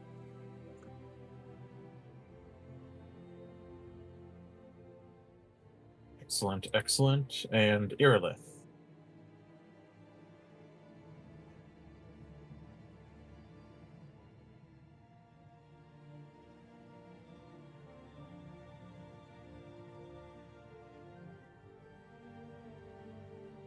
OT, if you're rolling, I'm not seeing it. Can you hear me? There you are. Cool. What am I rolling? Dodge and escape. Cool.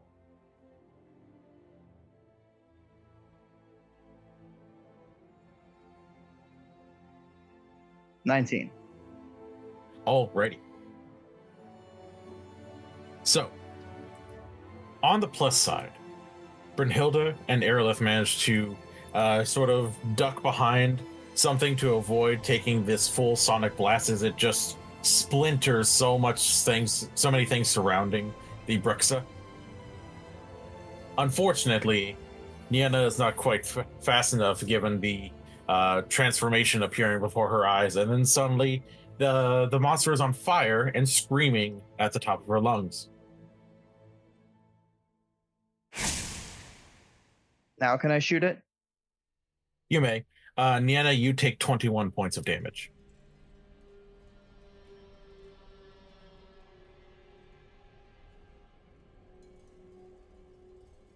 And I assume the others are aware of trouble.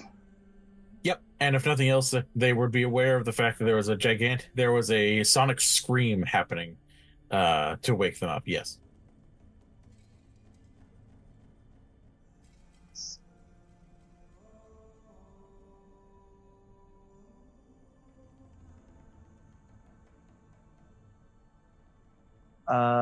Close range.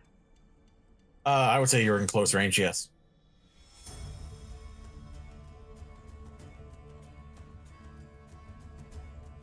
Any modifiers? No, just straight up.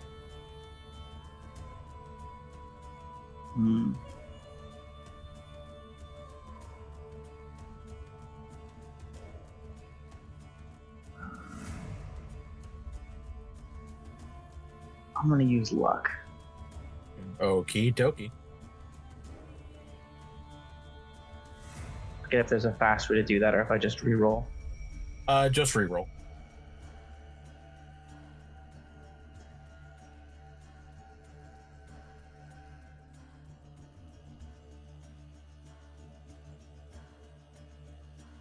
Much better, 24. Okay. You see this woman, beast, something catch on fire and just dive out of the way of the scream.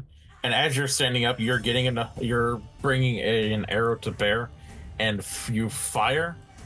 But you see her eye look to you, and she moves with intense, purely unnatural speed, and she is out of the way of the arrow, and suddenly she is right up on you and reaching out to grab at you.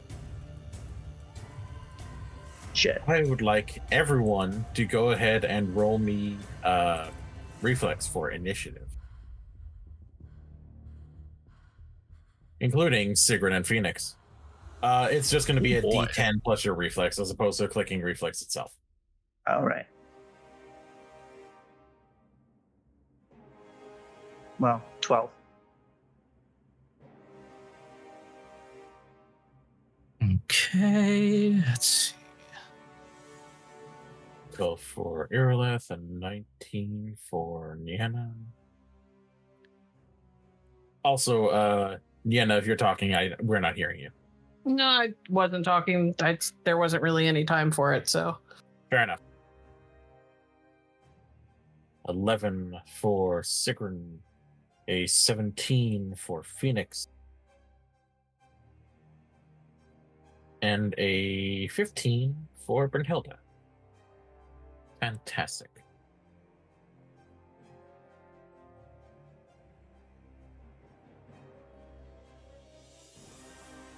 Alrighty. We are going to go ahead and begin with the Bruxa,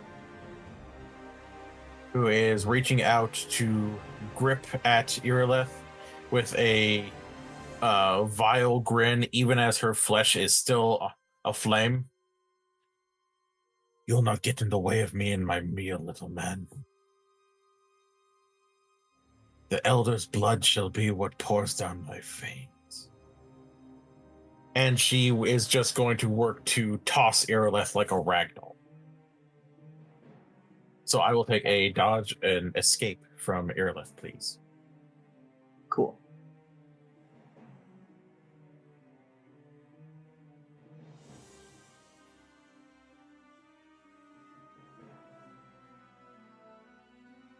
$23.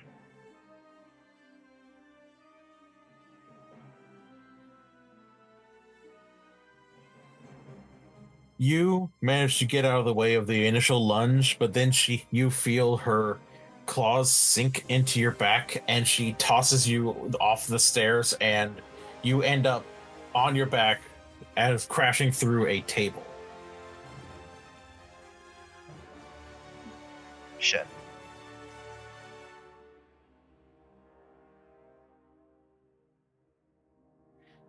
You feel the wounds deep in your flesh and the soreness of the impact as you take a grand total of 19 points of damage.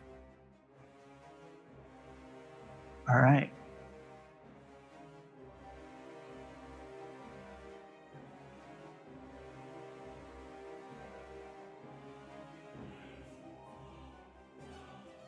Next up is Nienna. Okay. Is it safe to say that her moving that fast, at least to my eyes in the shock after getting hit by the sonic blast, at least looked like teleporting to me? Pretty much. It's with the fact your ears are still ringing, you just like blink for a second, and she goes from being in front of you to tossing Irileth like he weighs almost nothing. Okay. Well, that pisses me off. I am going to cast Spectral Tether.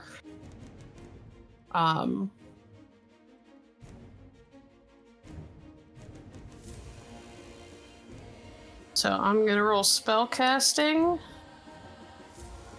And she will roll resist magic.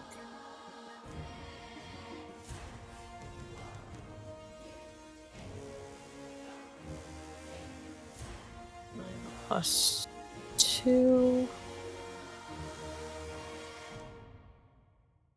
That's a 20?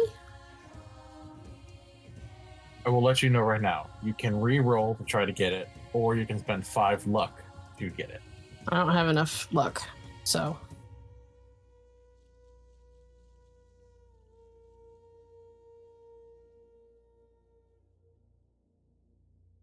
That's my turn, I guess. You see the spectral tether work to wrap around her, but she just like brings up her claws and slashes at it and destroys it, unfortunately. Okay. Next up is Fenix. You wake up with that intense scream coming from inside the building. And you know that flavor of scream ain't natural. But as you like stand up, you see what looks to be almost like a little bat-like creature writhing on the ground. It's blood in its mouth, and you like feel like you like the nape of your neck is a little bit wet. Mm-hmm. As you realize that this thing attempted to bite you and ended up draining silver-laced blood into itself. Dumbass monster. Stupid bitch. So he's gonna stand up, pull out the mauler out of the wagon, and just kind of take 2 long strides and just smash it down. Don't even need to roll. It is currently writhing in pain on the ground like a pathetic beast, and it is quick to snuff out. Can't believe I gave you fucking coin.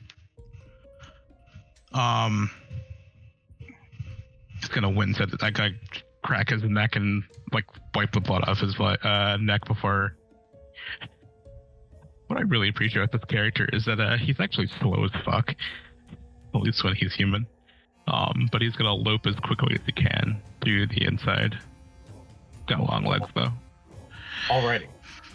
The long legs do help you get to the entrance, and you can see that there is a what looks to be a vampire woman standing on the stairs. Irileth is on his back through what was a table, and you see that Nienna currently has a bit of blood coming from her ears. You also see that the vampire woman is on fire, so there's that. I think he's going to push the wolf a little bit. He's not trying to fully transform. But he's gonna let out like a low growl that only something like him can give, and he knows whatever the fuck that thing is gonna resonate with it. Let's see who has a bigger bite. And he's gonna. Oh, go ahead. No, go ahead. No, you go ahead. Yeah, and at that, I'm going to, and he's gonna let out that growl, and he's going to, even if he fails his intimidation, he's just trying to get its attention. She looks to you and tilts her head the other way, still crackling and on fire, but she says, "Interesting." Yeah, I think anyone who sees him in the door frame sees his tall, lanky frame and his eyes glowing yellow as he lets the wolf out a little bit. Probably actually hurts him, but it's fine. I should take care of him. And then you all see the individual who is slumped over standing up tall and beginning to shift and crack as it grows about as tall as Fenix. Looking much more bat-like in the face, but with long claws and a lanky frame that just sort of sticks to its skeleton. I will not be recommending this place.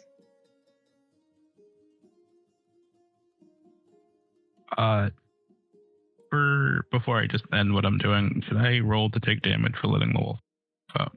I will say 1d6, just because you just pushed it to like that little bit. Got it. Which is 6. Yeah. Yikes. Well, the dice want you to be fully have to prepare for what you've done.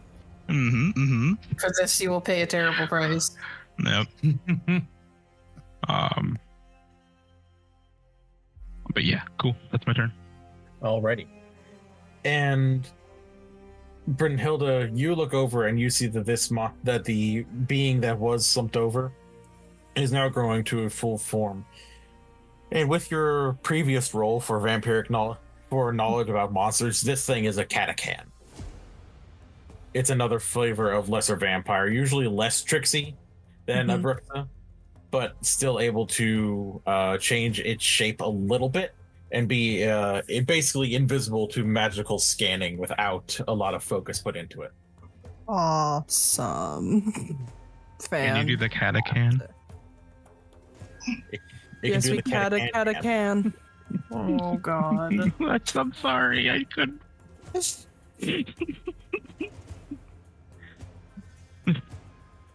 And we are going to get. We're going to go to Brynnhilder's turn next. Oh, it's my turn. It is. You're moving about at the same time as the catacan because the catacan botched its initiative roll. Haha, loser. All right, I'm gonna keep this fire going because I can. Because I can. I shoot Brynnhilder. Good luck.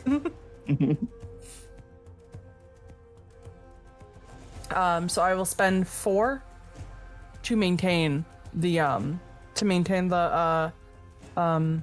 fire. Noted. And do I have to re-roll for this, or does it just keep doing damage because I'm keeping it up? I will roll again. I will roll his dodge and defense to try to get out of the way. And if you'd like, it can stick to the same roll that you made for the spellcasting for before. Okay. I mean, it's sticking onto the woman. Oh, you're just sticking on the Bruxa, not moving to the Catacan. Yeah. Got it. Then I will have her try to get out of the way again, but she's not looking great, gang. Okay. And I will roll the damage again.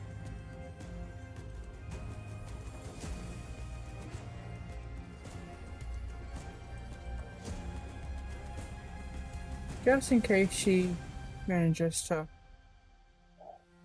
Oh, and I gotta roll my spell casting again to make sure that she can't.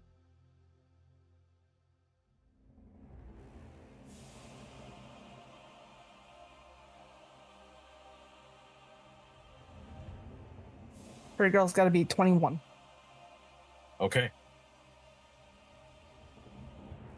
And if she fails, she takes 28 base points of fire damage. So noted.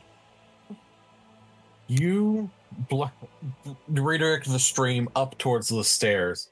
She bursts through the railing of the stairs to get out of the way of the fire, not looking to be caught on even more on fire as she is trying to maneuver, though she looks scared of the fire, of the flames, and is looking at you with hatred in her eyes. I'm gonna stand in front of Nienna. So if she wants to get to her, she's gonna have to go through the fire. Okay.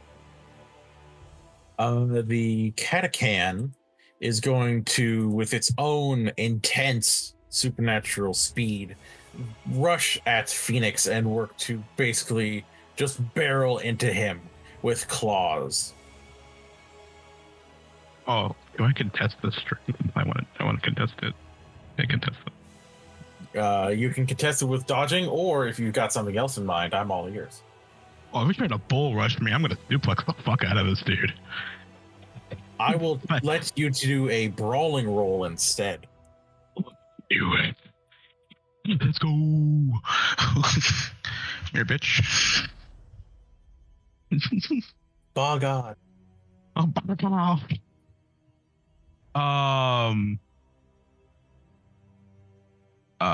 Should I just do disarm for the option or parry or something? Either would work. I think they both have the same flavor of negative. Okay. I'm going to. I only have. You know what? I'm rolling that. Slide. Cool. Slide. Cool.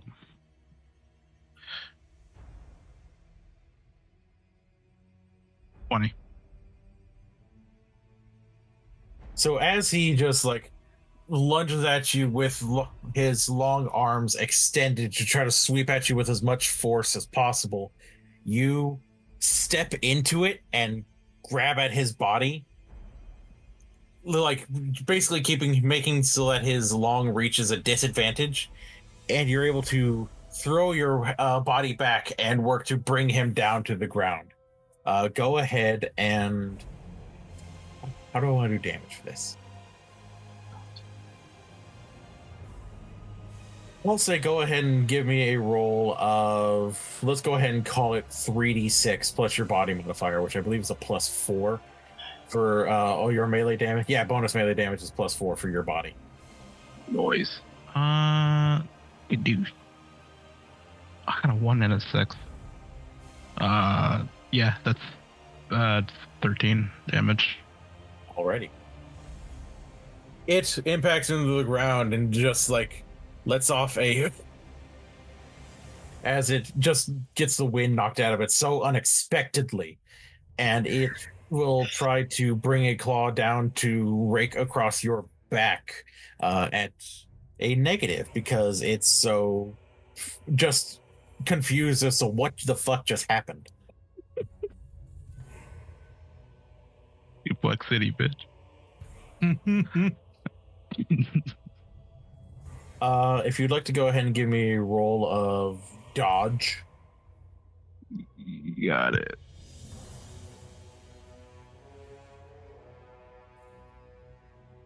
Actually, where are the... I don't think I've ever had to dodge anything. I usually kill things before I have to dodge them. Where's the dodge button? It is under reflex skills. Oh, It is okay. Crawling and then Yeah. dodge escape. Oh, that's fucking hilarious. Oh, it's just a... Yep. Hey, 12. I don't. Well, only by that much. As you feel its claws just dig into your flesh and just scrape across your back. You take a grand total of 22 points of damage as it just rends your the flesh of your back. Does it pull out one of my pens? You know what? I'm a roll for that. Sure does. And you just hear it go. It is wipes its flicks its hand, and you hear the tinkling of the pin skittering across the ground. Yeah, he lets out a good old-fashioned scream. That was in my spinal column. Moving on. Sure was. Yep. Thankfully, you're not bleeding profusely, as it failed that particular roll. Oh, good. Next up is Irileth. Irileth lets out a grimace, rolls off his back onto all fours, and up into a sprinter stance to run over and also take position by Nienna.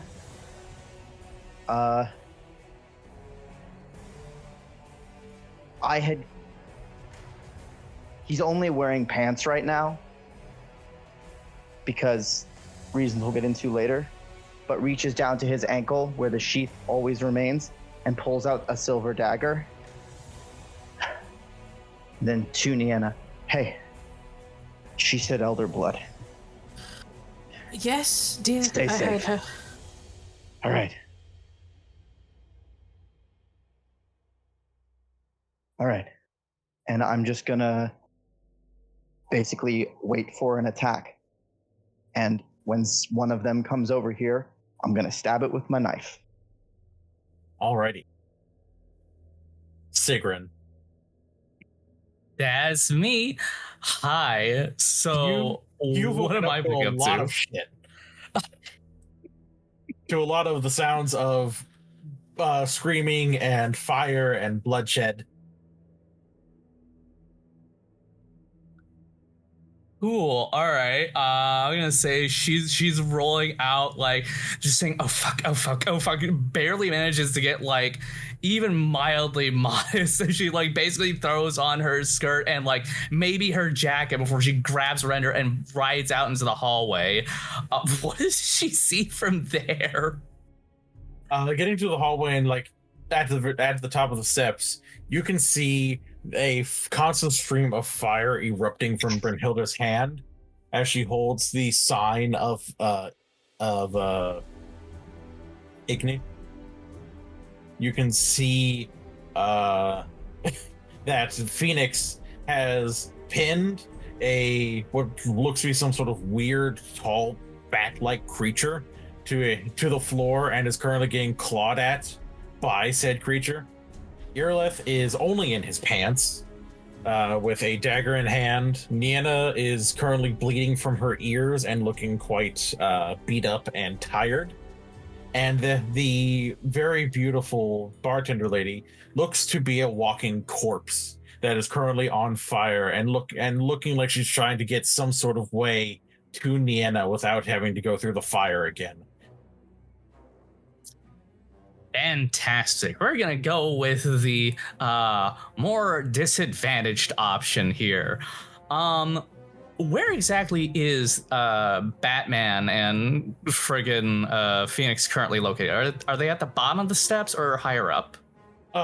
Given the amount of force that Fenix got barreled into, they're closer to the bottom of the steps They're a little bit closer to you than the current trio of your friends and the bartender lady. Excellent. She's going to ride Render down the steps, and she's going to say, "Left arm, boy, get him." And she's going to quite literally leap off, and she's going to quite literally dive down for the opposite arm as she goes to help pin the limbs down with Render's help. Okay. I will take... This is an interesting decision. I will go ahead and take a roll of your, I'll say, body, and then you can add any ranks in athletics or physique. It's less of a brawling thing because you're not really like punching, you're more just like trying to hold. And then I will do physique. And then I will make a roll for Render against the Catacan. All right, here we go.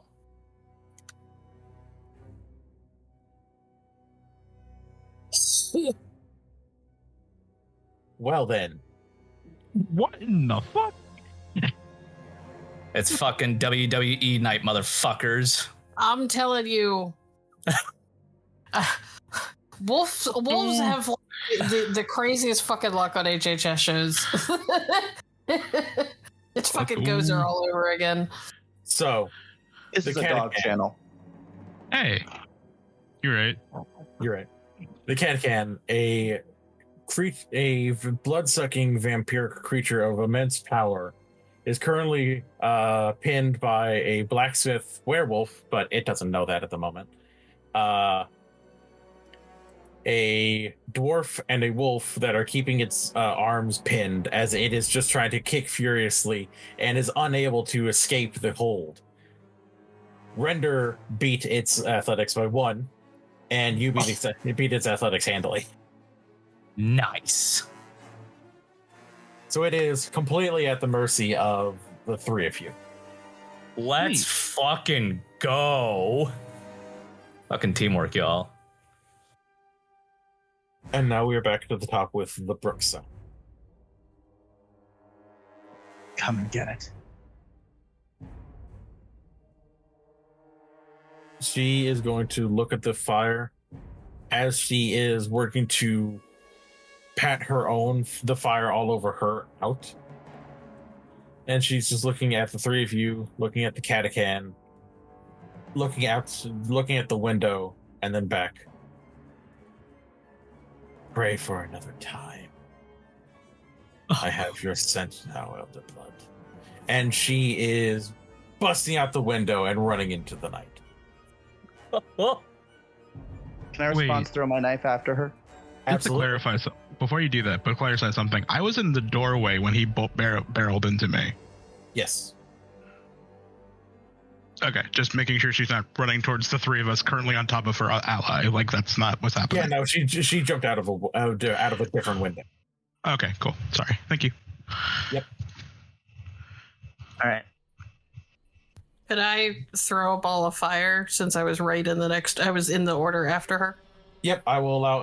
I will also allow a spellcasting roll from Brynnhilder to try to catch her with some flames as she tries to escape. Well, actually, I would like to switch my spell to hold her in place. Ooh, to a more powerful Irden. Go ahead. Yes. Believe that's my magic trap. Yes, it is. Cool. 24. There you go, Nienna. Thank you for finally fucking rolling well. Jesus. Sorry, boss.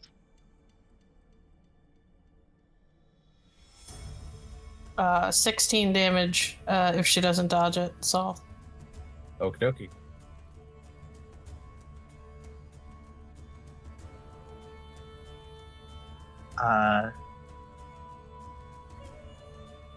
Yeah, 17. I'm guessing I miss. And let's get the roll of the magical trap. Oh, I'm gonna spend 2 luck to reroll that. Okie dokie. Gross. Fuck. Disgusting. Fucking nasty.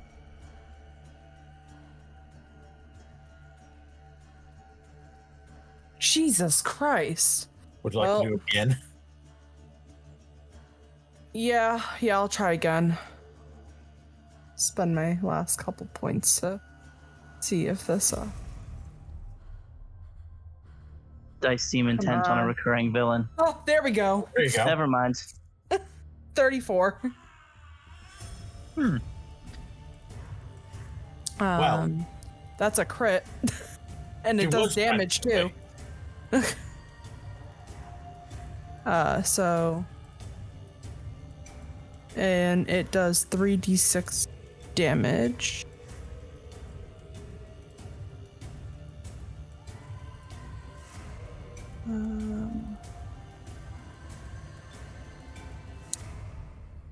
It does 5 damage to her.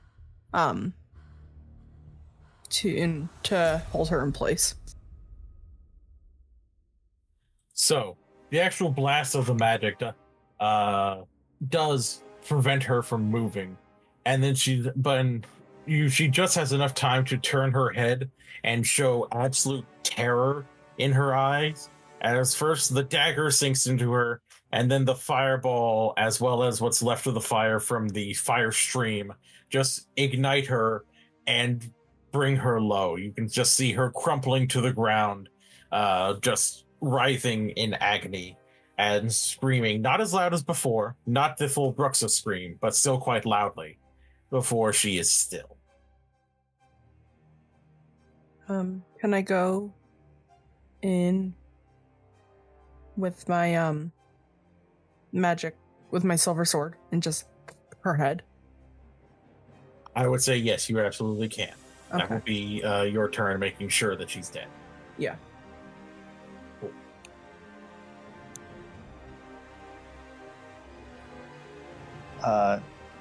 Yeah, are we still in initiative? There is still Still got the other one. Petrichor that is fighting. Let's see. I think it was me. It is indeed with you.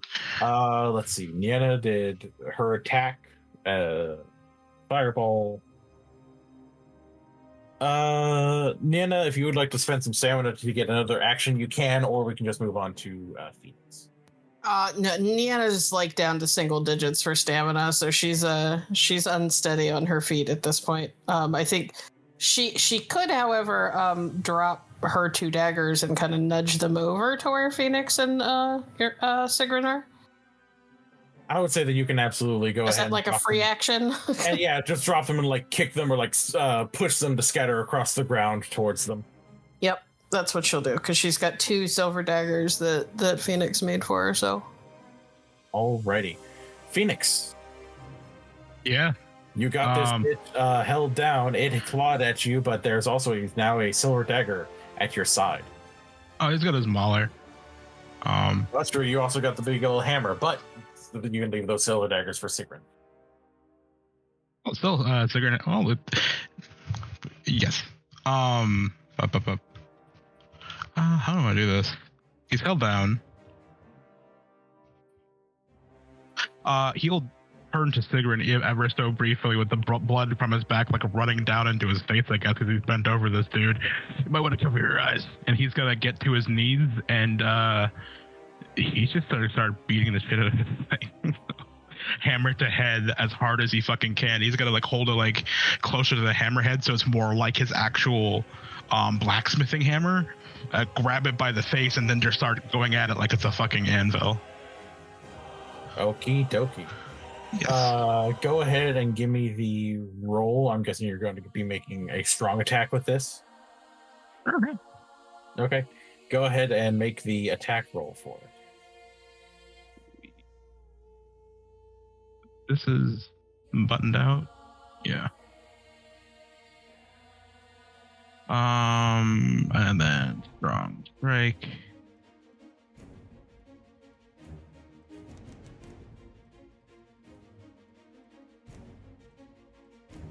Ooh, that doesn't look right.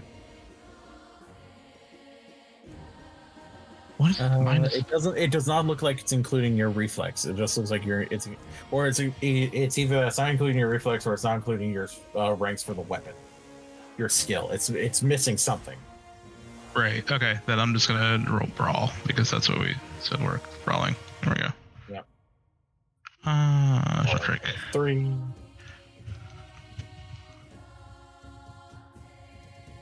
$16. Okay. And since you were specifically aiming for the head, that also causes another slight negative. But because it's pinned to the ground and unable to really bring its hands up to defend itself, you hit. So you dealt 24 damage, which is doubled by the fact that you were hitting with a strong strike, and doubled again by the fact you were hitting it in the head. So if you would like to go ahead and describe how you're basically using your hammer to beat a catachan to death into a bloody mess, you can feel free to do so. Yeah, I don't think many people get to watch Fenix do his work, but he's a very intensely focused when he's actually doing his blacksmithing. So he would hold the thing's head like he was holding it with a pair of tongs very carefully, and proceeds to just go right between the eyes as hard as he can. 1, 2, 1, 2, 1, 2 in rhythm until it's dead. Siegryn, Yeah. you're covered in vampire gore now. Oh my goodness, is this the first roll of the season to see if Siegryn throws up again? Oh, are you gonna make me roll? Siegryn, if you This would just please, happened so many times last season. I've been waiting for it. if you would please, go ahead and Yeah. roll to see if you upchuck. Yes, GM. What am I rolling? I'll let you decide. You can either go ahead and roll a body save at -6, Oh my meaning that you'll have to try to roll a D10 and try to get less than a 4, or you can do a body roll of 1d10 plus your endurance, and I have a set DC in mind. Come on, Okay, I'm Siegryn. sorry. I believe in you. You can throw up again. What was that second option again? You'll be rolling endurance. Endurance. Okay. You know what? I'm confident about my endurance. Let's go. Any modifiers to that? Let's go ahead and say it's a -3 because this is a new kind of viscera. Oh boy. All right, here we go, folks. Why have you all cursed me like this? You rolled a 1! Fumbled by 8. So I would like to say that there's a brief moment when it finally stops. She is like fully Gallaghered in this thing's blood. Eyes like poking out from like the complete red that is covering her top half. She takes in a singular breath, and it is just projectile vomiting onto the adjacent wall. Like, we're talking more vomit than dwarf at this rate. I just want to point out that Fenix is directly in front of you. No, I'm so sorry. No, you're on the arm. I'm not in front of you, thankfully. That's right. Yeah. Oh, thank God. You're beside me, and I just like, all right, it's dead. It's like, oh God, we found the true horror of the evening. This has always happened to me. Every time we fight, I'm covered in someone else's guts and fluids. Muffin, I told you to cover your face. I'm sorry. Oh, here. Okay, I have my apron. Looks down. It's like, oh, never mind. I don't use my apron. No, never mind. Stu? Rinder is currently lapping up vampire blood. Oh no, No, buddy. No, buddy. No. No, Renda, please. do not eat that. Do not eat that. Bad. I think Fenix will just like render, like flick him in the forehead. No. Like from like one pack mate to another. No. Irileth, clearly favoring his right leg, is going to pick up one of the silver daggers and be like, "Stable boy, kind of like goes to his knees again, clutching his back. He tried to drink my blood. That's what the guy said. So, is he dead? No, gave him another coin and said, "Be on your merry way." Why would you? Oh, okay, good. You're telling me I could have been on an even fighting height with someone and they completely killed themselves? Oh, that is fantastic. Irileth gets 9 points of health back. That And takes then- me up above half my hit points. And then Nienna, who is well under half her hit points, almost immediately collapses. Oh, shit. Brynnhilder Because will that grab- drops her stamina to 4. Hey. Yeah, I go and catch her. Oh, okay. Hey. You Now gotta be for good real. in I that. would say that Brynnhilder I- could also have caught her. Yeah, I was gonna say before I got cut off. Disapprove of the game master favoring a romantic option, but you know. Yeah, well, I disfavor. To be fair, I was somebody's also standing right next to him to heal him. Hmm? I would say Rollies? roll fast enough that you could Rolly? pull the dog. Rolly? Oh, fine. All right. Shit. Okay. Is anyone else hurt? I mean, he can see Phoenix's spine. he's not looking good at all. Can you get me some bandages? I can patch myself up. All right. I'm gonna put her in a bed, Mm-hmm. and then somebody. And Siegryn, you should. You're good. You just look over, you see Siegryn Yamcha'd in her own blood and the vampire blood. I'm sorry, her own vomit and the vampire blood. All right. Yeah, I'll take Nienna upstairs and put her to bed, I guess. And then probably collapse as well, because I got hit hard.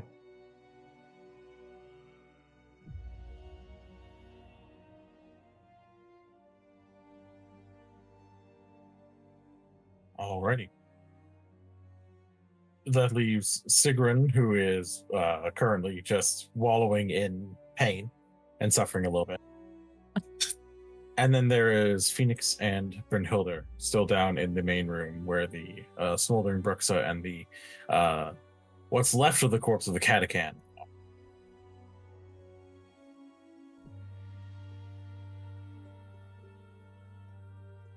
Yeah, Phoenix is just kind of like leaning up against the wall, he's like sitting down, leaning against the wall, just kind of holding his spine. He just needs some rags. He'll be fine. You sure? No. You need to rest. And she's gonna unsheath her silver sword. Look out of the out of the window. You do not sense anything magical. You don't even sense like the lesson at the forest, because the forest is a good bit further off. But something comes to mind. Most vampires tend not to travel like this. There are some higher vampires that do it, and there's the occasional lesser, like plumards, that are more like pack hunters. But for a Catacan and a Bruxa to be working together is weird. It seems like a lot of the monsters here are acting wrong, acting off from how they should.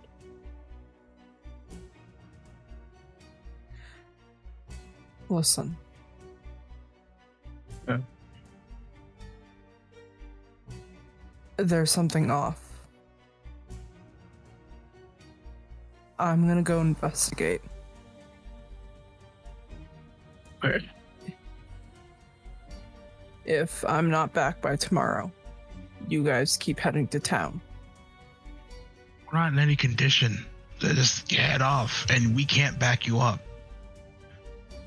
That is why I'm going alone. No, are you fucking? I'm not gonna hear it from you. You are in no position to fight me with this right now. And you're. We are in no position to defend ourselves either. I am in the best position to defend myself. No, You know we that aren't. I'm Look at me.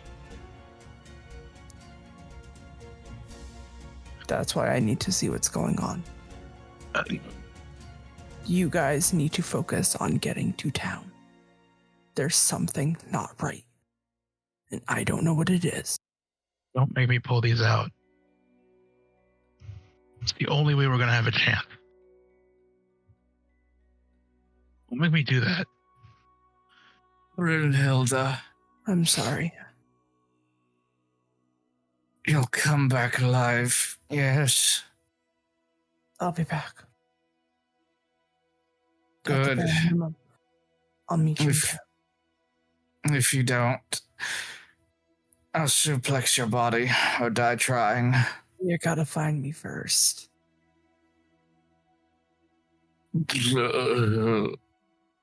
Yeah. You need a bath and a piece of mint. I think Phoenix will just like slam his fist in the ground and reach up to the base of his neck, and he's going to chug out those pins. Alrighty. Oh my god. That 2d6. 2d6, please. Got it. Of course Ow. it's 10. How much HP do you have left? Not much.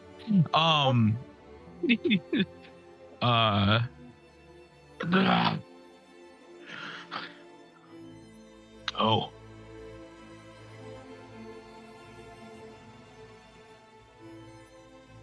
She's gonna look up at the up at the stairs where the other two took off.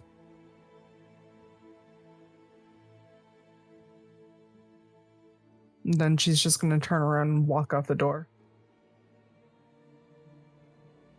Get on, find Bet, and she's gonna take off. Fuck, I just realized. Who's gonna get me out of the bathtub now? Render just like pads over to Siegryn and just like noses right at her face. Oh, thank you, boy, but it's not the same. Render lets off Render. a really light whine. Render, get her to bed, please.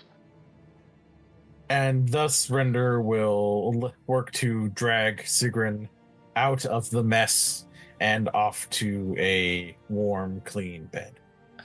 It's like actively dripping along the way. Pretty gross. Phoenix will stand up, lean against the door, whatever is remaining of the door. Take off his gloves and pull out the other two pins with his teeth.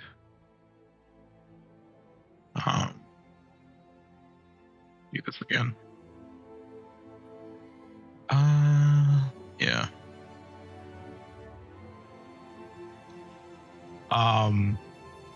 Fuck me. Yeah, that's really close.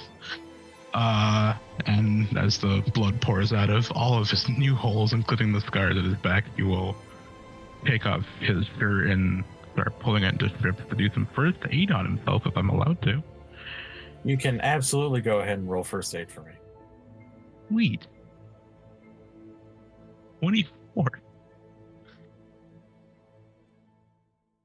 You're definitely able to go ahead and start bandaging yourself up.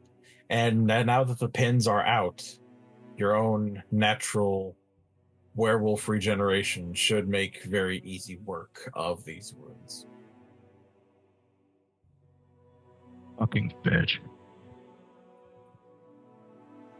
Get back here alive. I'll kill you myself.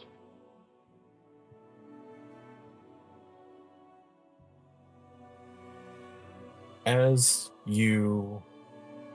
Do you head to bed or do you just relax for the rest of the evening? He isn't relaxed, but he stands watch. Okay. You stand watch, and you get the feeling that you might be being watched. It's not a more oppressive or predatory feeling, but you do feel eyes on you. Eyes on perhaps the building just as a whole.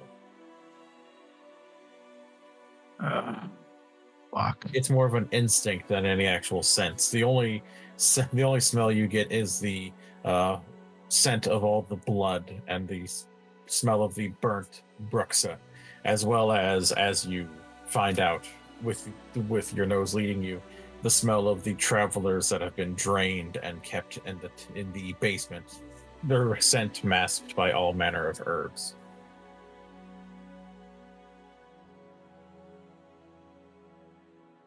But you do feel that there is something else, another presence. It almost feels calming, though. Familiar.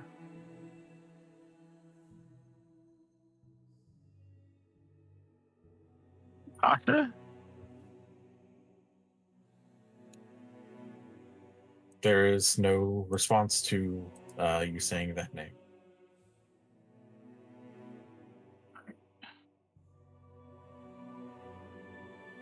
Let's settle down, leaning up against the door frame, looking outside and just watching the trees.